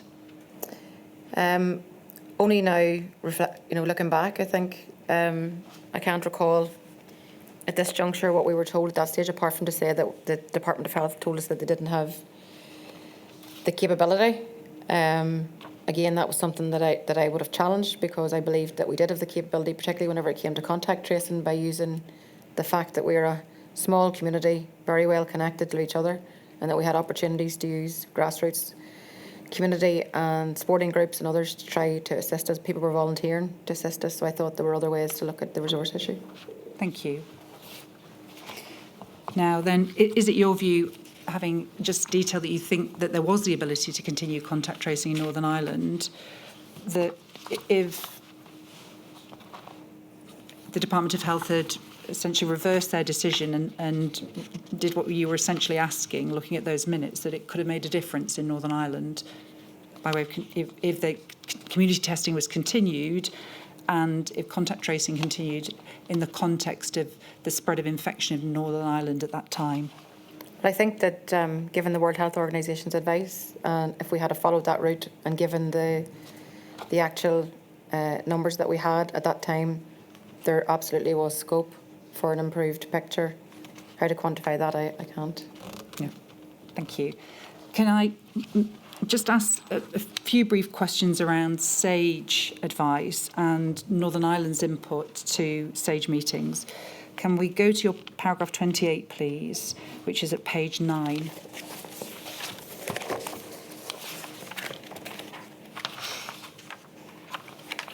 Thank you. I think you are referencing here SAGE advice, and you say you don't know why executive representatives were not present at initial meetings, but it was still, in my view, a necessary gap. It could only impact negatively as the absence of executive representatives meant our unique position on the island of Ireland may not have been recognised or taken on board by a government system based in London and often unaware of our circumstances. But can I also then display some SAGE advice, please, which is INQ 249693. And whilst that's being done, can you just again give the context to Northern Ireland's input to SAGE, the classical SAGE advice in this time of the pandemic, please? Yeah, so as I've said in the statement, we thought this was a gap in that we weren't represented at the early meetings, so therefore our local circumstances weren't taken into account. The inquiry will know that we've since employed our own executive chief scientific and technology advisor, which was as a direct result of our experience in these early days in the pandemic. So this was something that we recognised was a gap in terms of having that constant engagement and back and forth, I suppose, around challenge in terms of our own local circumstances. Thank you. And I think we'll hear from Mr. Swan and others about how the scientific advice then developed in Northern Ireland. So unless there's anything specifically you want to say about that, I'll address that with Mr. Swan. No, I have nothing else to add. Thank you. Now, this is the independent SAGE report from May of 2020. but it was making comment on what was happening in Northern Ireland. And so can we move in this document, please, to page 21? Thank you. I think it details, while the general position has been to adhere to the decisions made in Whitehall, each administration has the opportunity to determine the distinctive measures needed to safeguard the well-being of the population for which it is responsible. The pattern of infection with the virus appears to vary markedly across the United Kingdom, and the devolved administration should take the opportunity where possible to engage fully in the introduction of our strongly recommended approach of case finding, testing, tracing and isolation. This should be a cornerstone of their approach. Northern Ireland is a particular case, having a land border with the Republic of Ireland.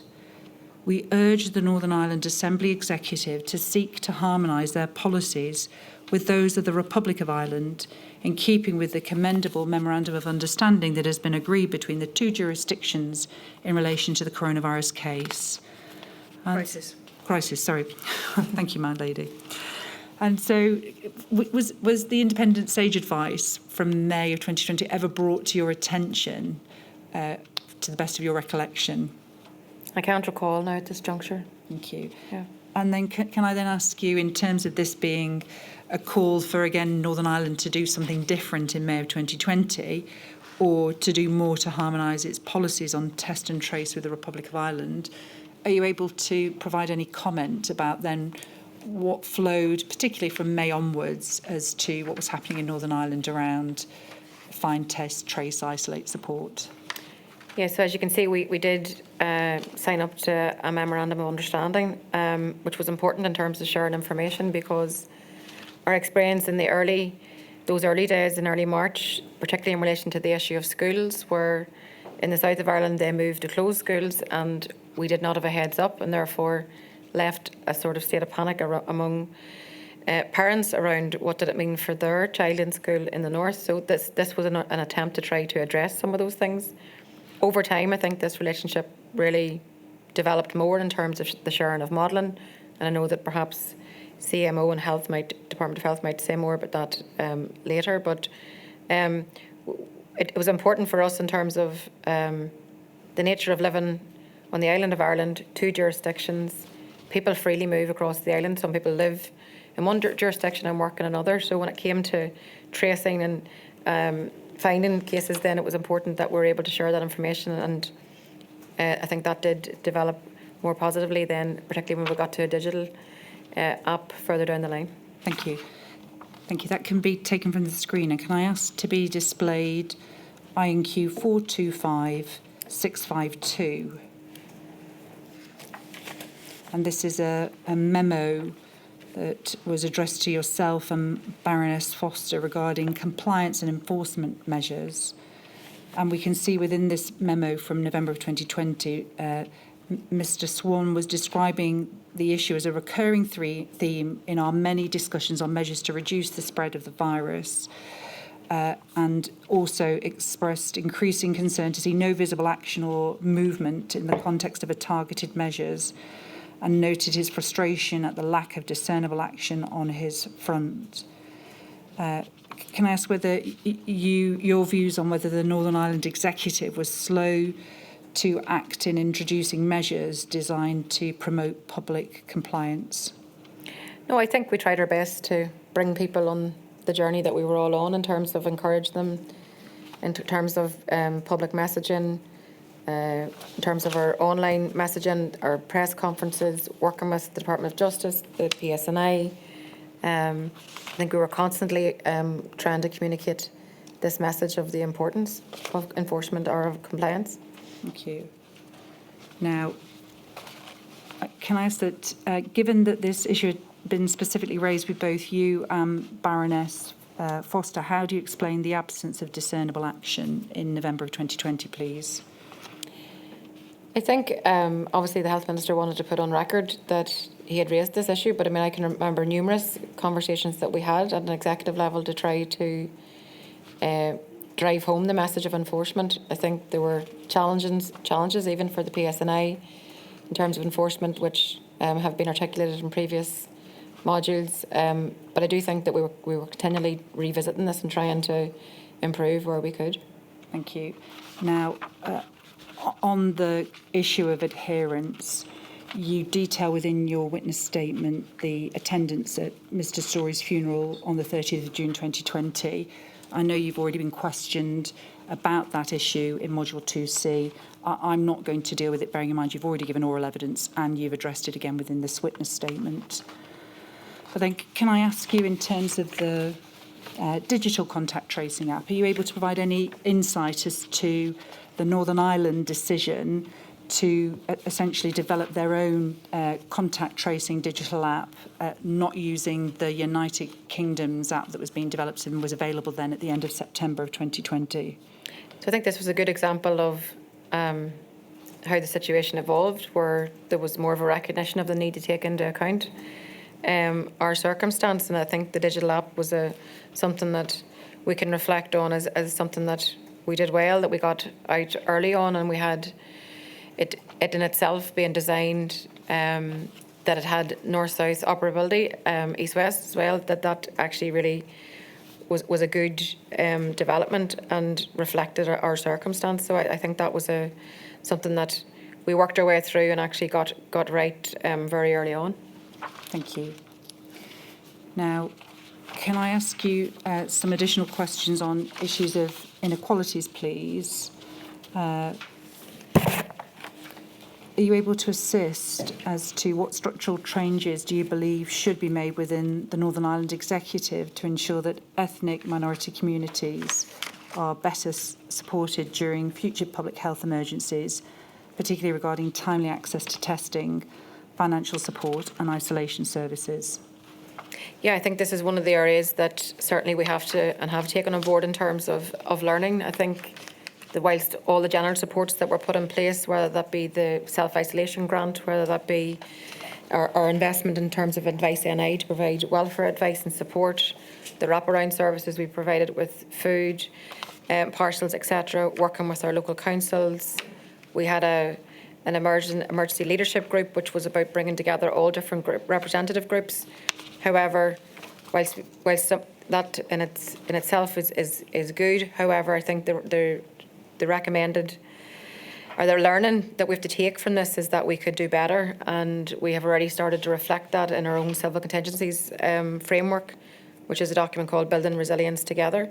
And we've now identified the vulnerable groups. We've now set that out very clearly. That's actually on our executive website. So there is some learning already applied, and obviously the inquiry will help us to direct us in terms of anything else that perhaps would be the right thing to do. But I think this is an area of learning for us all. Thank you. And then finally, for my purposes, please, you've addressed lessons learning from your perspective at page 39. If we just could go to paragraph 151, please.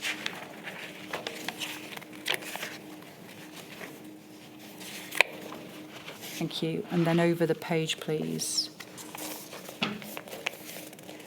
Can I ask you, please, you detail that it's your view that effective public services, this is paragraph 154, including in particular the health service, require adequate and consistent investment ahead of the next pandemic.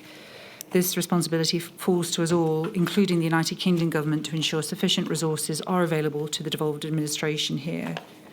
And you also say, I'm also conscious of the criticisms made of the executive during Module 2C by groups representing people with disabilities in their sense that people with disabilities were not heard by their political representative.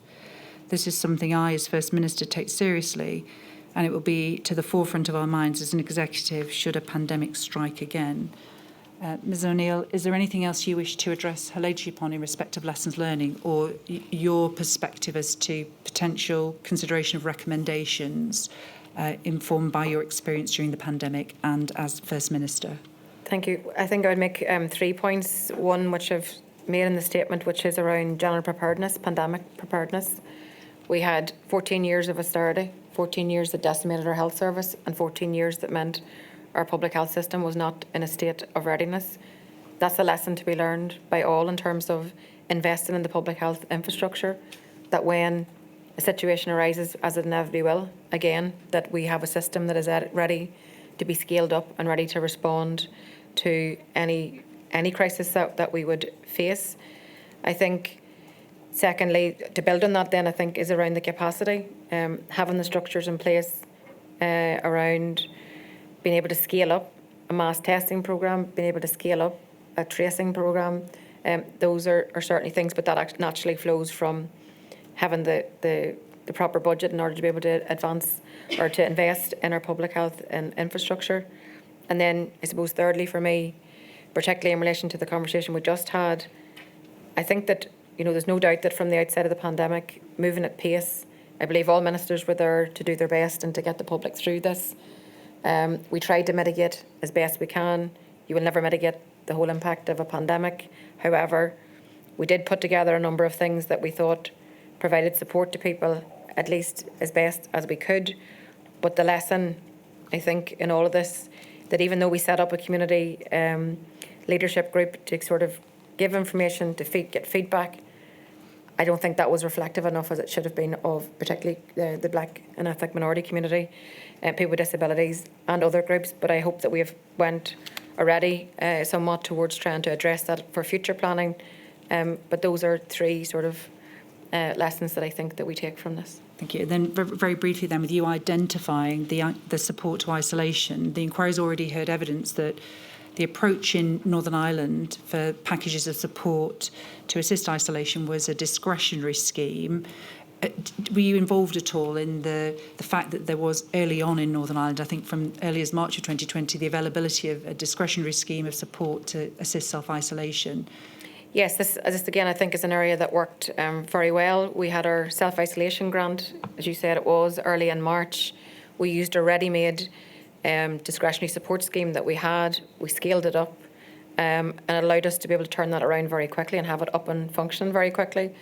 We were able to invest in other advice agencies that were already on the ground, so that, because people were obviously very anxious about their lives, particularly with having to, with workplaces shutting down, etc. So people were worried financially, so we invested in our advice ANI. But also, I think the work we did with local councils, as I said, we're a small area, we're very connected. So we worked with our local councils around food parcels and other areas of work. So this is an area that I think that we tried to reach as many people as possible. And I think particularly in relation to the self-isolation grant, that was a good early thing to be able to deliver upon. But of course, we have to take on board learning and all of that. Even whenever you believe you've done something well, I think there's always going to be learning in it as well. Thank you, Ms O'Neill. Those are my questions. Thank you. My lady, there are co-participant Just questions. before Mr Thomas asks you questions, I understand why Ms Cartwright didn't go down the story funeral path, and I didn't intend to, but forgive me for returning to a sensitive issue. I just feel I need to give you, Ms O'Neill, a chance to answer what Baroness Foster said this morning, that in her view, after the story funeral, there was a breakdown in compliance. I just wanted to give you the opportunity to address it if you wish to. Okay, well, look, I think, unfortunately, I believe that Arlene Foster raised that issue again today in the inquiry because the comments are politically motivated. I don't believe there's any evidence to suggest that actually is the case. Thank you. I just wanted to give you that chance. Thank you. Mr Thomas.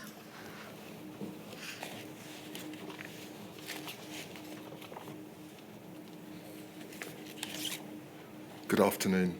Afternoon. My name's Leslie Thomas and I'm representing FEMHO, the Federation of Ethnic Minority Healthcare Organisations. You note at paragraph 133 of your witness statement, you can turn it up if you need to, but I'll read out the quote. The daily updates took the form of joint press conferences by the First Minister and I.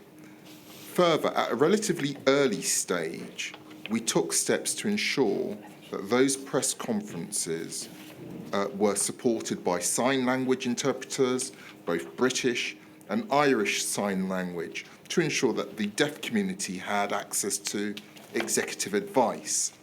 We were extremely alive to the need for effective communication and clear messaging. End quote. What's missing there is any mention of those within Northern Ireland who were non-English or Irish speakers. Non-English Irish speakers are usually from the Black, Asian, minority ethnic communities, So my question is, was consideration given to public messaging for those groups who didn't speak the predominant two languages, namely Irish and English? Yes, so I think that where we tried to reach the black and ethnic minority community was in terms of the advice that we published, the guidance that we published, that was published on multiple languages. We also had particular approaches to where, for example, and I think perhaps Darlene Foster might have used this example earlier, where we had a large ethnic minority community working in a large factory at my park in Dungannon.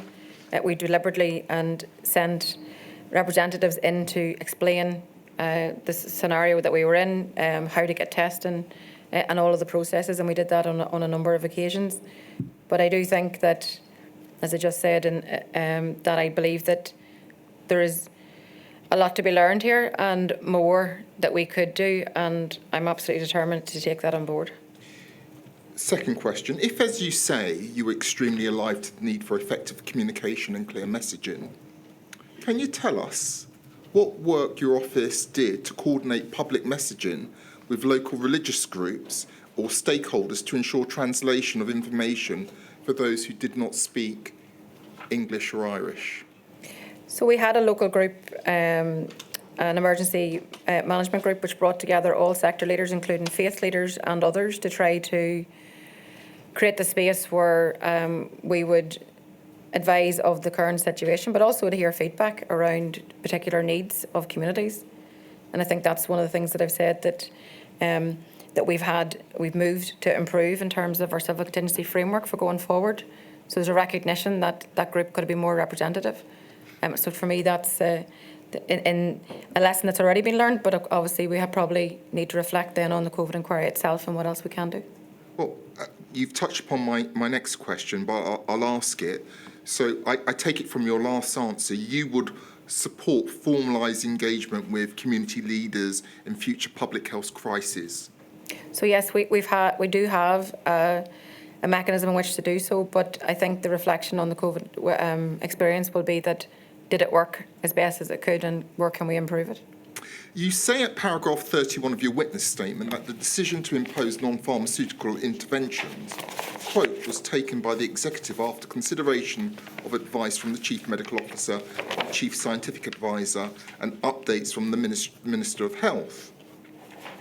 And yet, we understand from the evidence of Baroness Foster that the First Minister, that the advice you received was never granular in terms of what were the adverse impacts of the NPIs on the Black, Asian and minority ethnic population. So my question is this, can you definitively say that the advice you got on NPIs, such as lockdown effects and self-isolation, was sufficient for you to understand how these decisions were impacting the minority ethnic communities and groups? I think it's fair to say clearly not. I mean, I think we took our advice and data from a range of sources and departments, but I think, again, we can do better in this area. In hindsight, do you believe there should have been a dedicated cultural competency advisory group within the NI executive to ensure the needs of ethnic minority communities were consistently being considered in the pandemic response measures, including isolation support and access to testing? So I don't know if that's the correct model, but I think that the wider point around how we can factor into decision making the needs of Black and ethnic minority community, then that is something that we have to do and get right. Finally, this. Considering the gaps in data for ethnic minorities, do you believe that Northern Ireland needs a system that collects disaggregated data by ethnicity during public health emergencies? And how do you believe this would or may have impacted the policy decisions during the pandemic? I think that's something that I would have to explore further, but I think in a general point, anything that leads to improved outcomes for individuals facing a pandemic is something that we need to embrace. Anything that can be learned in terms of what didn't work throughout this pandemic is something that we need to apply. Milady, thank you very much. Thank you, Mr. Thomas. Thank you. Mr. Wilcock, who's just there.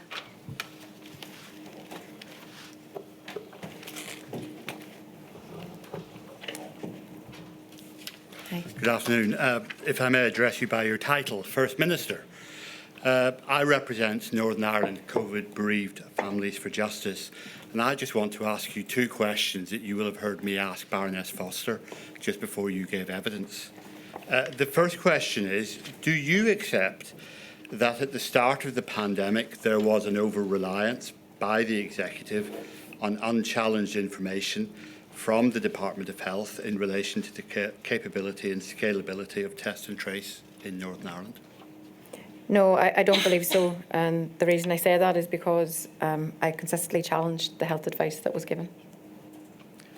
And the second question is, do you accept that the information given to the Executive by the Department of Health gave false confidence about Northern Ireland's testing capability and scalability in those early stages?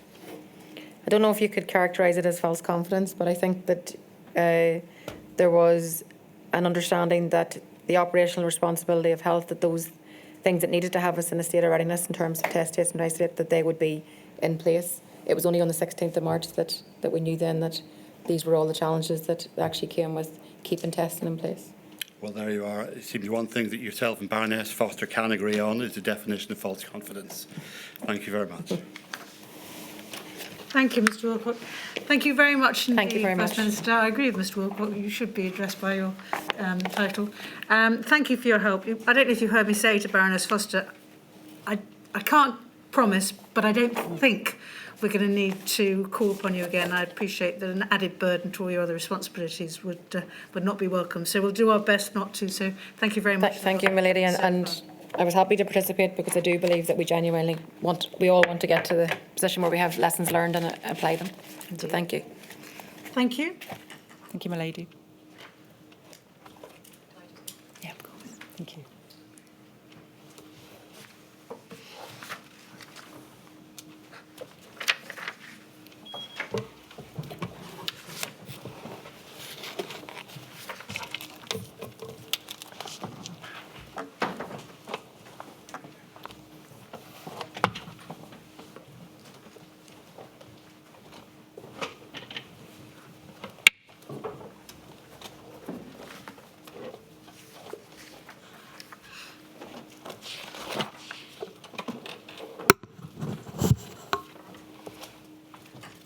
Ms Malhotra. My lady. The next witness is Professor Sir Michael McBride. May he be sworn. I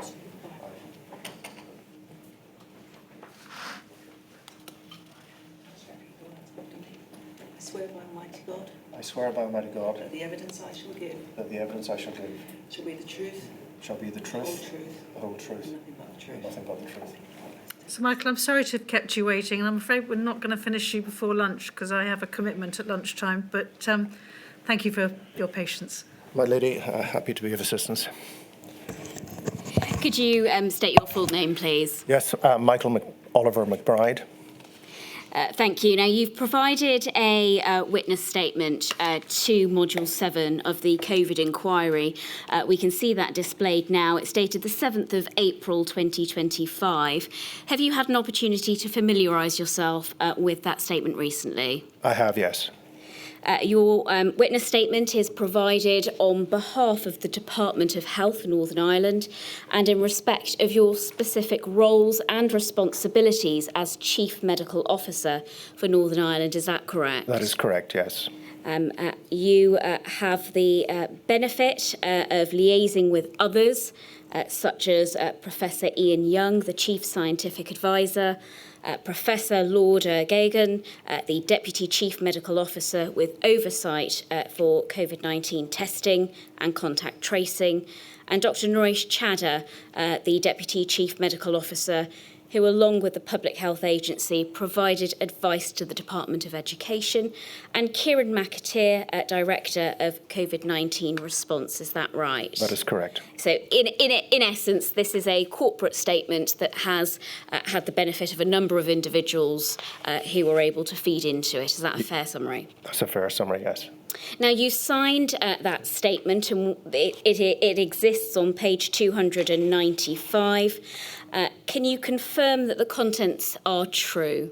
I can confirm that the contents of the statement are true. I'm grateful. Now, a large body of evidence sits behind this statement. It's 295 pages and covers the test, trace and isolate in Northern Ireland and the department's involvement. Before we touch upon what that involvement was, this is not your first time giving evidence before My Lady. I believe this is in fact your fourth appearance before My Lady, you having previously given evidence in Module 1, Module 2C and Module 3. So you will be, no doubt, familiar with the process.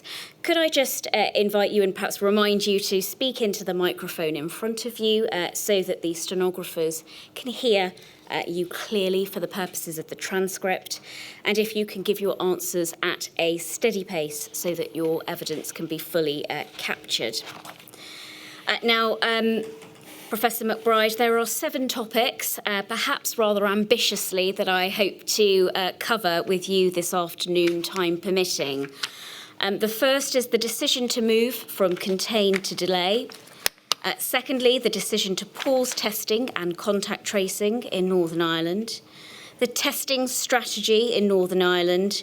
Fourthly, the contact tracing. Fifthly, self-isolation and adherence. Sixth, inequalities, including public communications. And finally, recommendations. Before I turn to each of those topics, for those who are not familiar with you or haven't had the benefit of hearing your evidence previously, you are the Chief Medical Officer for Northern Ireland, is that correct? That is correct, yes. And you have been since 2006, is that right? That is right.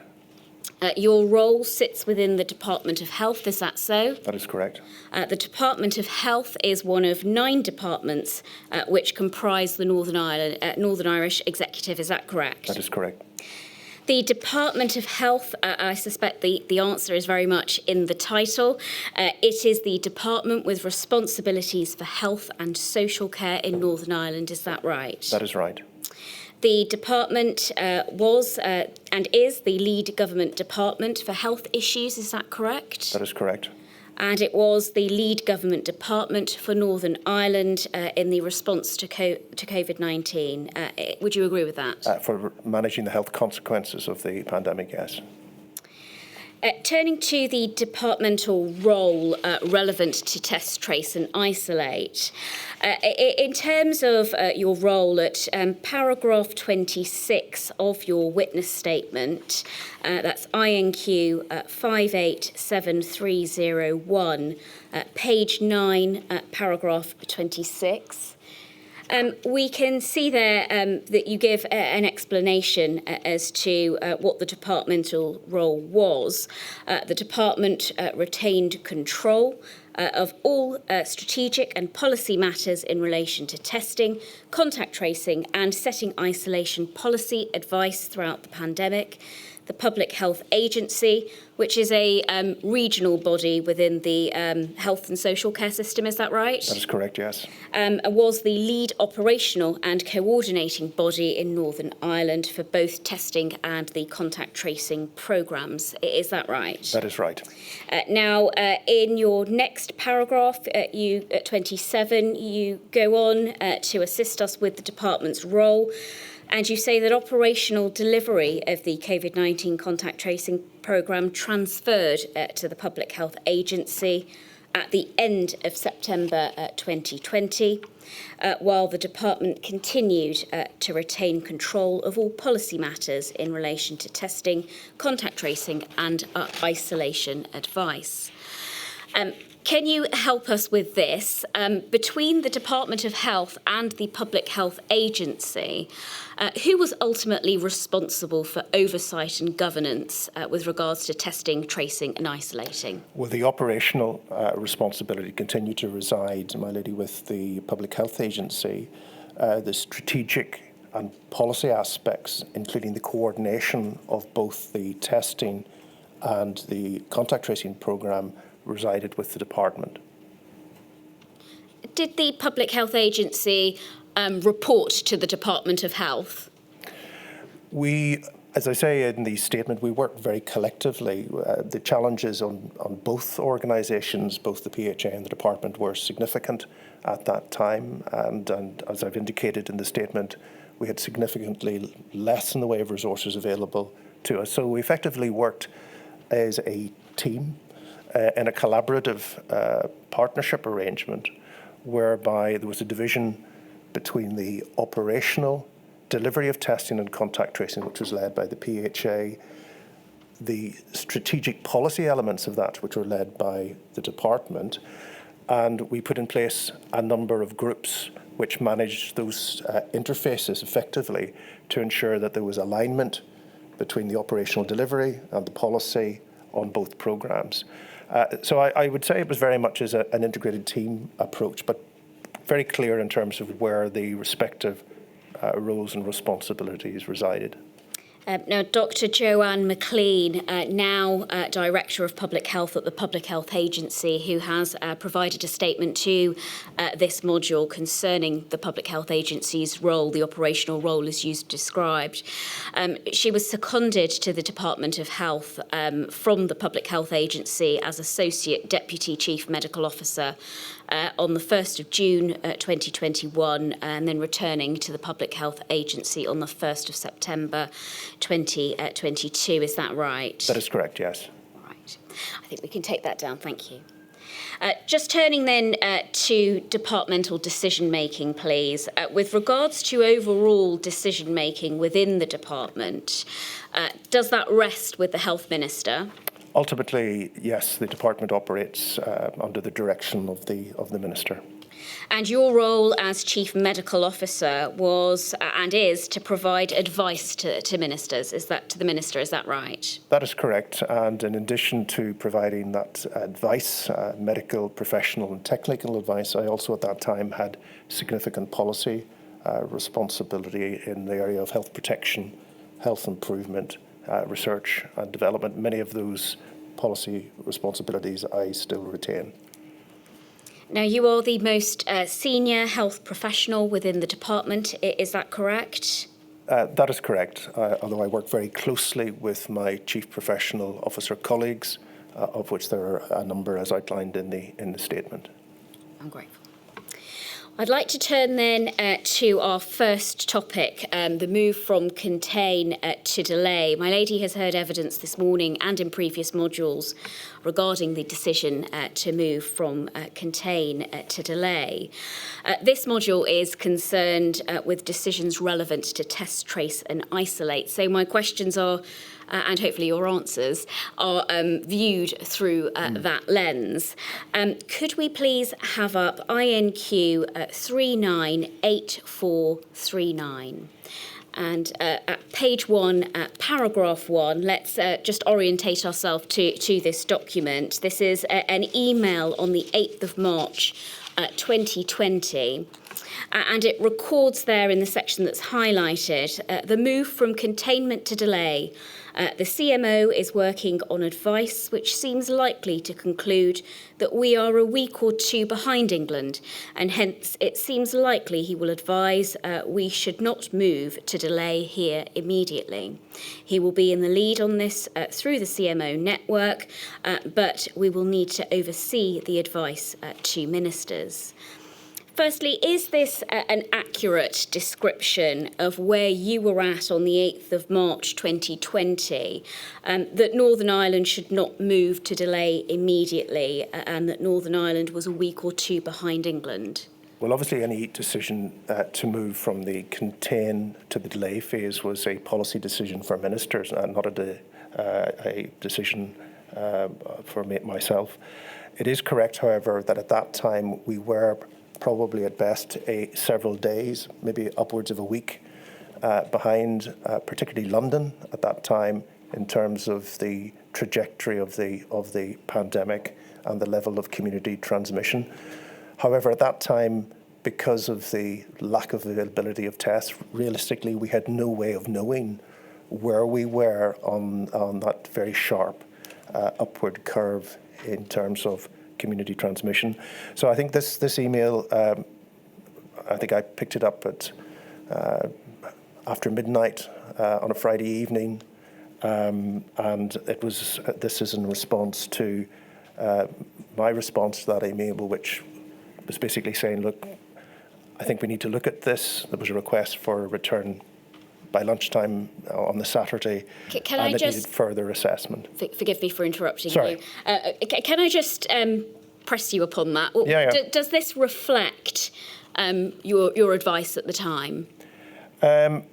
Essentially what I was reflecting was the accurate position that we were probably a little behind, although marginally so, in terms of the trajectory of the pandemic. So to that extent, that it is accurate. And then with regard to not moving to delay here immediately, is that an accurate? No, I don't think that's an accurate interpretation. I think that I was providing some initial thoughts in relation to the implications of the move, the level of preparation that there had been and the implications of a move from contain to delay, the state of readiness in Northern Ireland for such a decision, and that any such decision needed to be informed as best it possibly could by the availability of local data. At that time, when I responded to that, I didn't have all of that comprehensive data available to me in order to make or provide informed advice to ministers, and that did become clearer over the coming days. I see. Did you change your view? Yes. When did you change it? There were subsequent SAGE meetings on the 10th of March, as I recall, when it became clear at that meeting that there was certainly more cases in the United Kingdom than had been initially envisaged, because, again, we were only at that stage testing individuals who had returned from certain geographical areas and those who were symptomatic. We did not then know the full extent of community transmission that had already been occurring. And from that date, from the 10th of March up to the decision, it was increasingly clear to me that we just didn't know how far along in the pandemic that we were, and that the prudent decision was to advise ministers to move from contain to delay. So just to summarise, so we're clear about why your view changed. Could you summarise that for us, please? Yes, it became clear over the succeeding number of days that in the United Kingdom, including in Northern Ireland, we were further into the pandemic wave than we had initially suspected. As I recall, at the SAGE meeting on the 10th of March, Sir Patrick Vallance estimated that there were somewhere in the region between 5,000 to 10,000 cases in the United Kingdom. At that stage, we had evidence, if not on that day, on the following days, of community transmission that couldn't be traced back to travel in the Republic of Ireland. There was evidence of community transmission elsewhere in the UK, and we had our first potential case, as I recall, at that stage, again, not related to travel. So that was indicating that community transmission was already established, and that to continue to try to contain the virus was not going to be a successful strategy. Well, let's move on, please, to the decision to pause testing and contact tracing then, although the two topics are interlinked. Could we look at INQ 587301, your witness statement, at page 39, paragraph 86, please? Thank you. So we can see here you say, as in the rest of the UK, the PHA, the Public Health Agency, was undertaking contact tracing for all cases of COVID-19 until the 12th of March 2020, when contact tracing was paused in line with a decision which was taken by the Cabinet Office briefing room at Ministerial Meeting Cobra M. Just to be clear, what decision are you referring to? That was the decision to move from the contain phase of the pandemic response to the delay phase of the pandemic response, as had been outlined in the UK Coronavirus Action Plan of the 3rd of March. So, Michael, as I remember, the Coronavirus Action Plan had, as part of the delay phase, trying to stop the spread of the virus. If you stop community testing, how were you going to limit the spread of the virus? At that stage, we simply did not have the tests available to us to continue community testing. Without community testing, particularly where there was established transmission within the community, we were not going to be able to detect all of the cases that we needed to start contact tracing to advise people to self-isolate and to take appropriate precautions. So at that stage, it was the limitation in testing capacity which didn't enable us to start contact tracing. And at that stage, from a public health perspective, although from a very narrow public health perspective, the sensible approach was to extend the measures which had previously only applied to individuals with symptoms who had tested positive to population-wide measures, such as asking everyone with symptoms, whether it was confirmed as COVID or not, to stay at home. Well, I think we have that strategy document, and it might just be helpful to take a look at it. It's INQ 232520.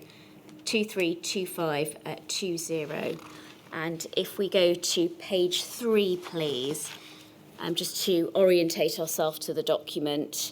Is this the Coronavirus Action Plan published on the 3rd of March 2020 that you're referring to? And if we go to page 12, please. Here we can see, just so everybody's clear, this is an exhibit that's been provided from Baroness Foster, and that's the manuscript that we can see on it.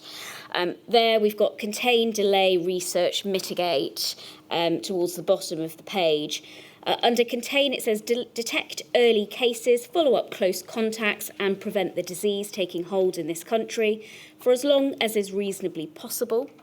And then the delay, slow the spread in this country if it does take hold, lowering the peak impact and pushing it away from the winter season.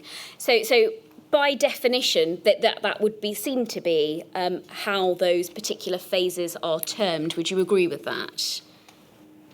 Yes, although I think if you refer to the foreword of the document, it also refers to the fact that the response, the precise nature of the response, will be tailored to the particular circumstances of the pandemic at any one time. So I wouldn't suggest, for instance, this is a prescriptive plan to be followed. Viruses and pandemics don't follow our plans.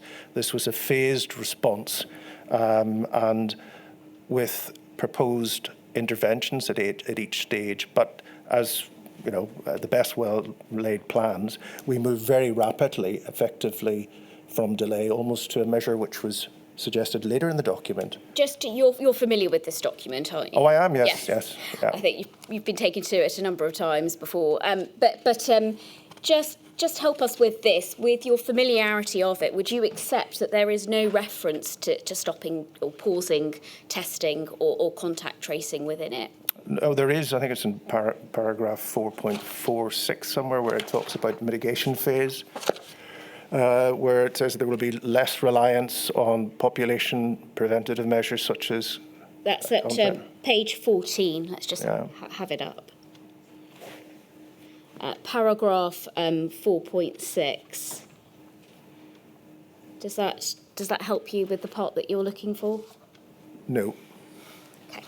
All right. Well, let's just put that to I think it's later in the mitigate phase. I think it's further on in the document. Let's put that to one side and just turn to the Cobra meeting that I believe you attended. I know that you have been shown some minutes of that Cobra meeting, which show that you dialed into that call on the 12th of March of 2020. Do you agree with that you dialed in? That is correct, yes. Can you help us with your recollection of what was discussed with regards to testing and contact tracing at that meeting? I obviously at some distance removed now. It's difficult to be clear of the precise nature of the conversation. Things were moving very, very quickly at that time. I think that is evident. There was certainly discussion around the fact that, as I referred to at the SAGE meeting of the 10th of March, that we were further into this wave of the pandemic than had been anticipated. There was established community transmission. There was and had been discussion in the days before that at previous Cobra meetings and indeed public announcements by the then Prime Minister about the need to move beyond the contain phase. And it was agreed at that meeting that the point had been reached where we needed to move from the contain to the delay phase. It was also discussed at that meeting and reflected in the minutes that that would mean an end to community testing and contact tracing. So that's my recollection of the meeting, and it seems consistent with the minutes. And was your understanding of that meeting that moving into the delay phase meant ceasing or pausing testing and contact tracing? Well, there wasn't an alternative in that we simply did not have the tests. Yes. It made no sense to continue to test individuals who were otherwise well in the community when we needed to prioritise tests for those who were in hospital who were unwell, those who were likely to end up in hospital and unwell, and those tests were required to determine their clinical care, and to redirect what limited testing that we had at the time also to potential outbreaks in care homes and in hospital environments, which is what we did. Can I ask you this, and perhaps you can assist us as far as you can, but was there any epidemiological basis for the decision to pause contact tracing on the 12th of March 2020? With the new virus, with severe limitations in our ability to test in the community, was very difficult to get firm epidemiological data in terms of how widespread the infection was. Clearly, the measures that had been in place around the contain phase had not prevented community transmission. And of course, it wasn't that the plan was a bad plan, and we needed to be flexible in terms of how we interpreted and applied the various phases. But what we didn't know then, and we know now, is that from mid-February onwards, there was significant infection and cases that had occurred in the United Kingdom and a widespread nature that had been introduced from France, from Italy, and from Spain. So, in essence, we were further into the pandemic, although we weren't quite certain because of poor testing data of how far in we were. But if I could just press you a little bit further, Professor McBride, what was there an epidemiological basis at that stage to pause contact tracing on the 12th of March? We didn't have the testing capacity to continue contact tracing. That was as simple as that. So would it be fair to say that it was resource driven? There simply was not the tests available, and those tests needed to be prioritised and redirected. So there were significant resource considerations in that decision. Absolutely, yes. I found the reference, sorry to interrupt, I found the reference in the Coronavirus Action Plan. Just for those who don't know it intimately, it's contain, delay, research, mitigate phases. They are separate phases, sequential, are they? Except research goes on all the time, presumably. Yeah, and I think that's obviously the basis of the question that, including in the response to the pandemic in 2009, no plan, every plan has to be flexible and adaptable, and I think in the introductory comments to the plan, it makes that point that we will need to flex and adapt. And you're absolutely right, it's in the mitigate phase of the plan where that reference is made. What it says is, it's the final bullet point under the mitigate phase, there will be less emphasis on large-scale preventative measures such as intensive contact tracing. Less emphasis, but doesn't say it will be stopped.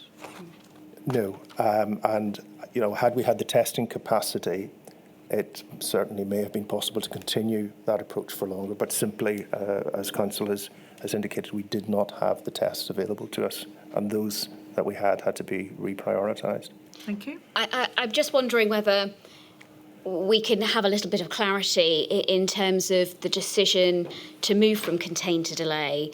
The decision, that was one decision. Yes. In terms of the phases and the strategy. And the sort of secondary part to that, or what the consequence perhaps of that because of resourcing was the pausing of contact tracing and testing. Is that fair? Would you agree with that? Well, the primary factor was the limits in testing capacity. And obviously, if you can't test, you can't confirm someone has the infection, and then you cannot begin the process of contact tracing. So the pause in contact tracing, I would agree, was a second-order consequence of the limitation in testing capacity. Okay. However, to answer that more fully, there were also limitations at that stage in our ability to scale up contact tracing to the level that would have been required. Could I invite you, please, to look at your statement at page 173, paragraph 453, please. And it says here, as described at paragraph 86, community population-based contact tracing was paused following the policy decision taken at Cobra M to move from the containment phase to the delay phase on the 12th of March 2020, with the move to wider population-based public health measures and advice. At that time, contact tracing was then restricted to high-risk contacts, such as residents in care homes or patients in hospital. And so if we go down and we look at, go up, paragraph 452, you say halfway down, prior to 12th of March, there was a relatively small number of confirmed cases, and therefore contact tracing had the potential to have a significant impact on the course of the pandemic and in delaying community transmission. Can you provide some context to what significant impact is for us? In the weeks leading up to the 12th of March, the majority of the cases that we were seeing were imported cases. So those are individuals that had travelled in from other countries where the virus was more prevalent. So we had provided advice about individuals to self-isolate, to get a test if symptomatic, and then began the contact tracing process. So in those early days, there was sufficient testing when we were largely dealing with imported cases. However, when it got to the point where we were no longer dealing with imported cases and we were seeing transmission within the local community in Northern Ireland and indeed within the rest of the United Kingdom, then what limited testing capacity that we had was insufficient to maintain that at the scale required. I mean, it's just worth bearing in mind that even a week after the 12th of March, we had less than 200 tests available to us in Northern Ireland on a daily basis. And even that was limited because of the lack of reagents that we had and swabs that we had because of global supply issues. So there were major challenges with testing capacity. Just going back before we do break, in terms of significant impact, can that be quantified in any way? I think it's theoretically possible to calculate and model the impact of contact tracing, although that is different from the actual impact. I know that there were studies carried out by the Welsh Government and by UK HSA in terms of the impact of contact tracing, although be it that was later in the pandemic in February. published in February 2021, the RUM study, looking at the impact of contact tracing and the various elements of it.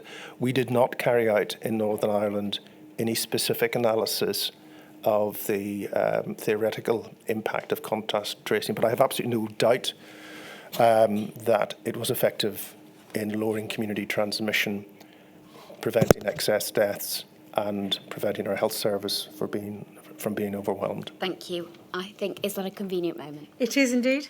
For those who are here in the hearing room, I'm afraid we're going to need the hearing room empty between 1 and 1:30.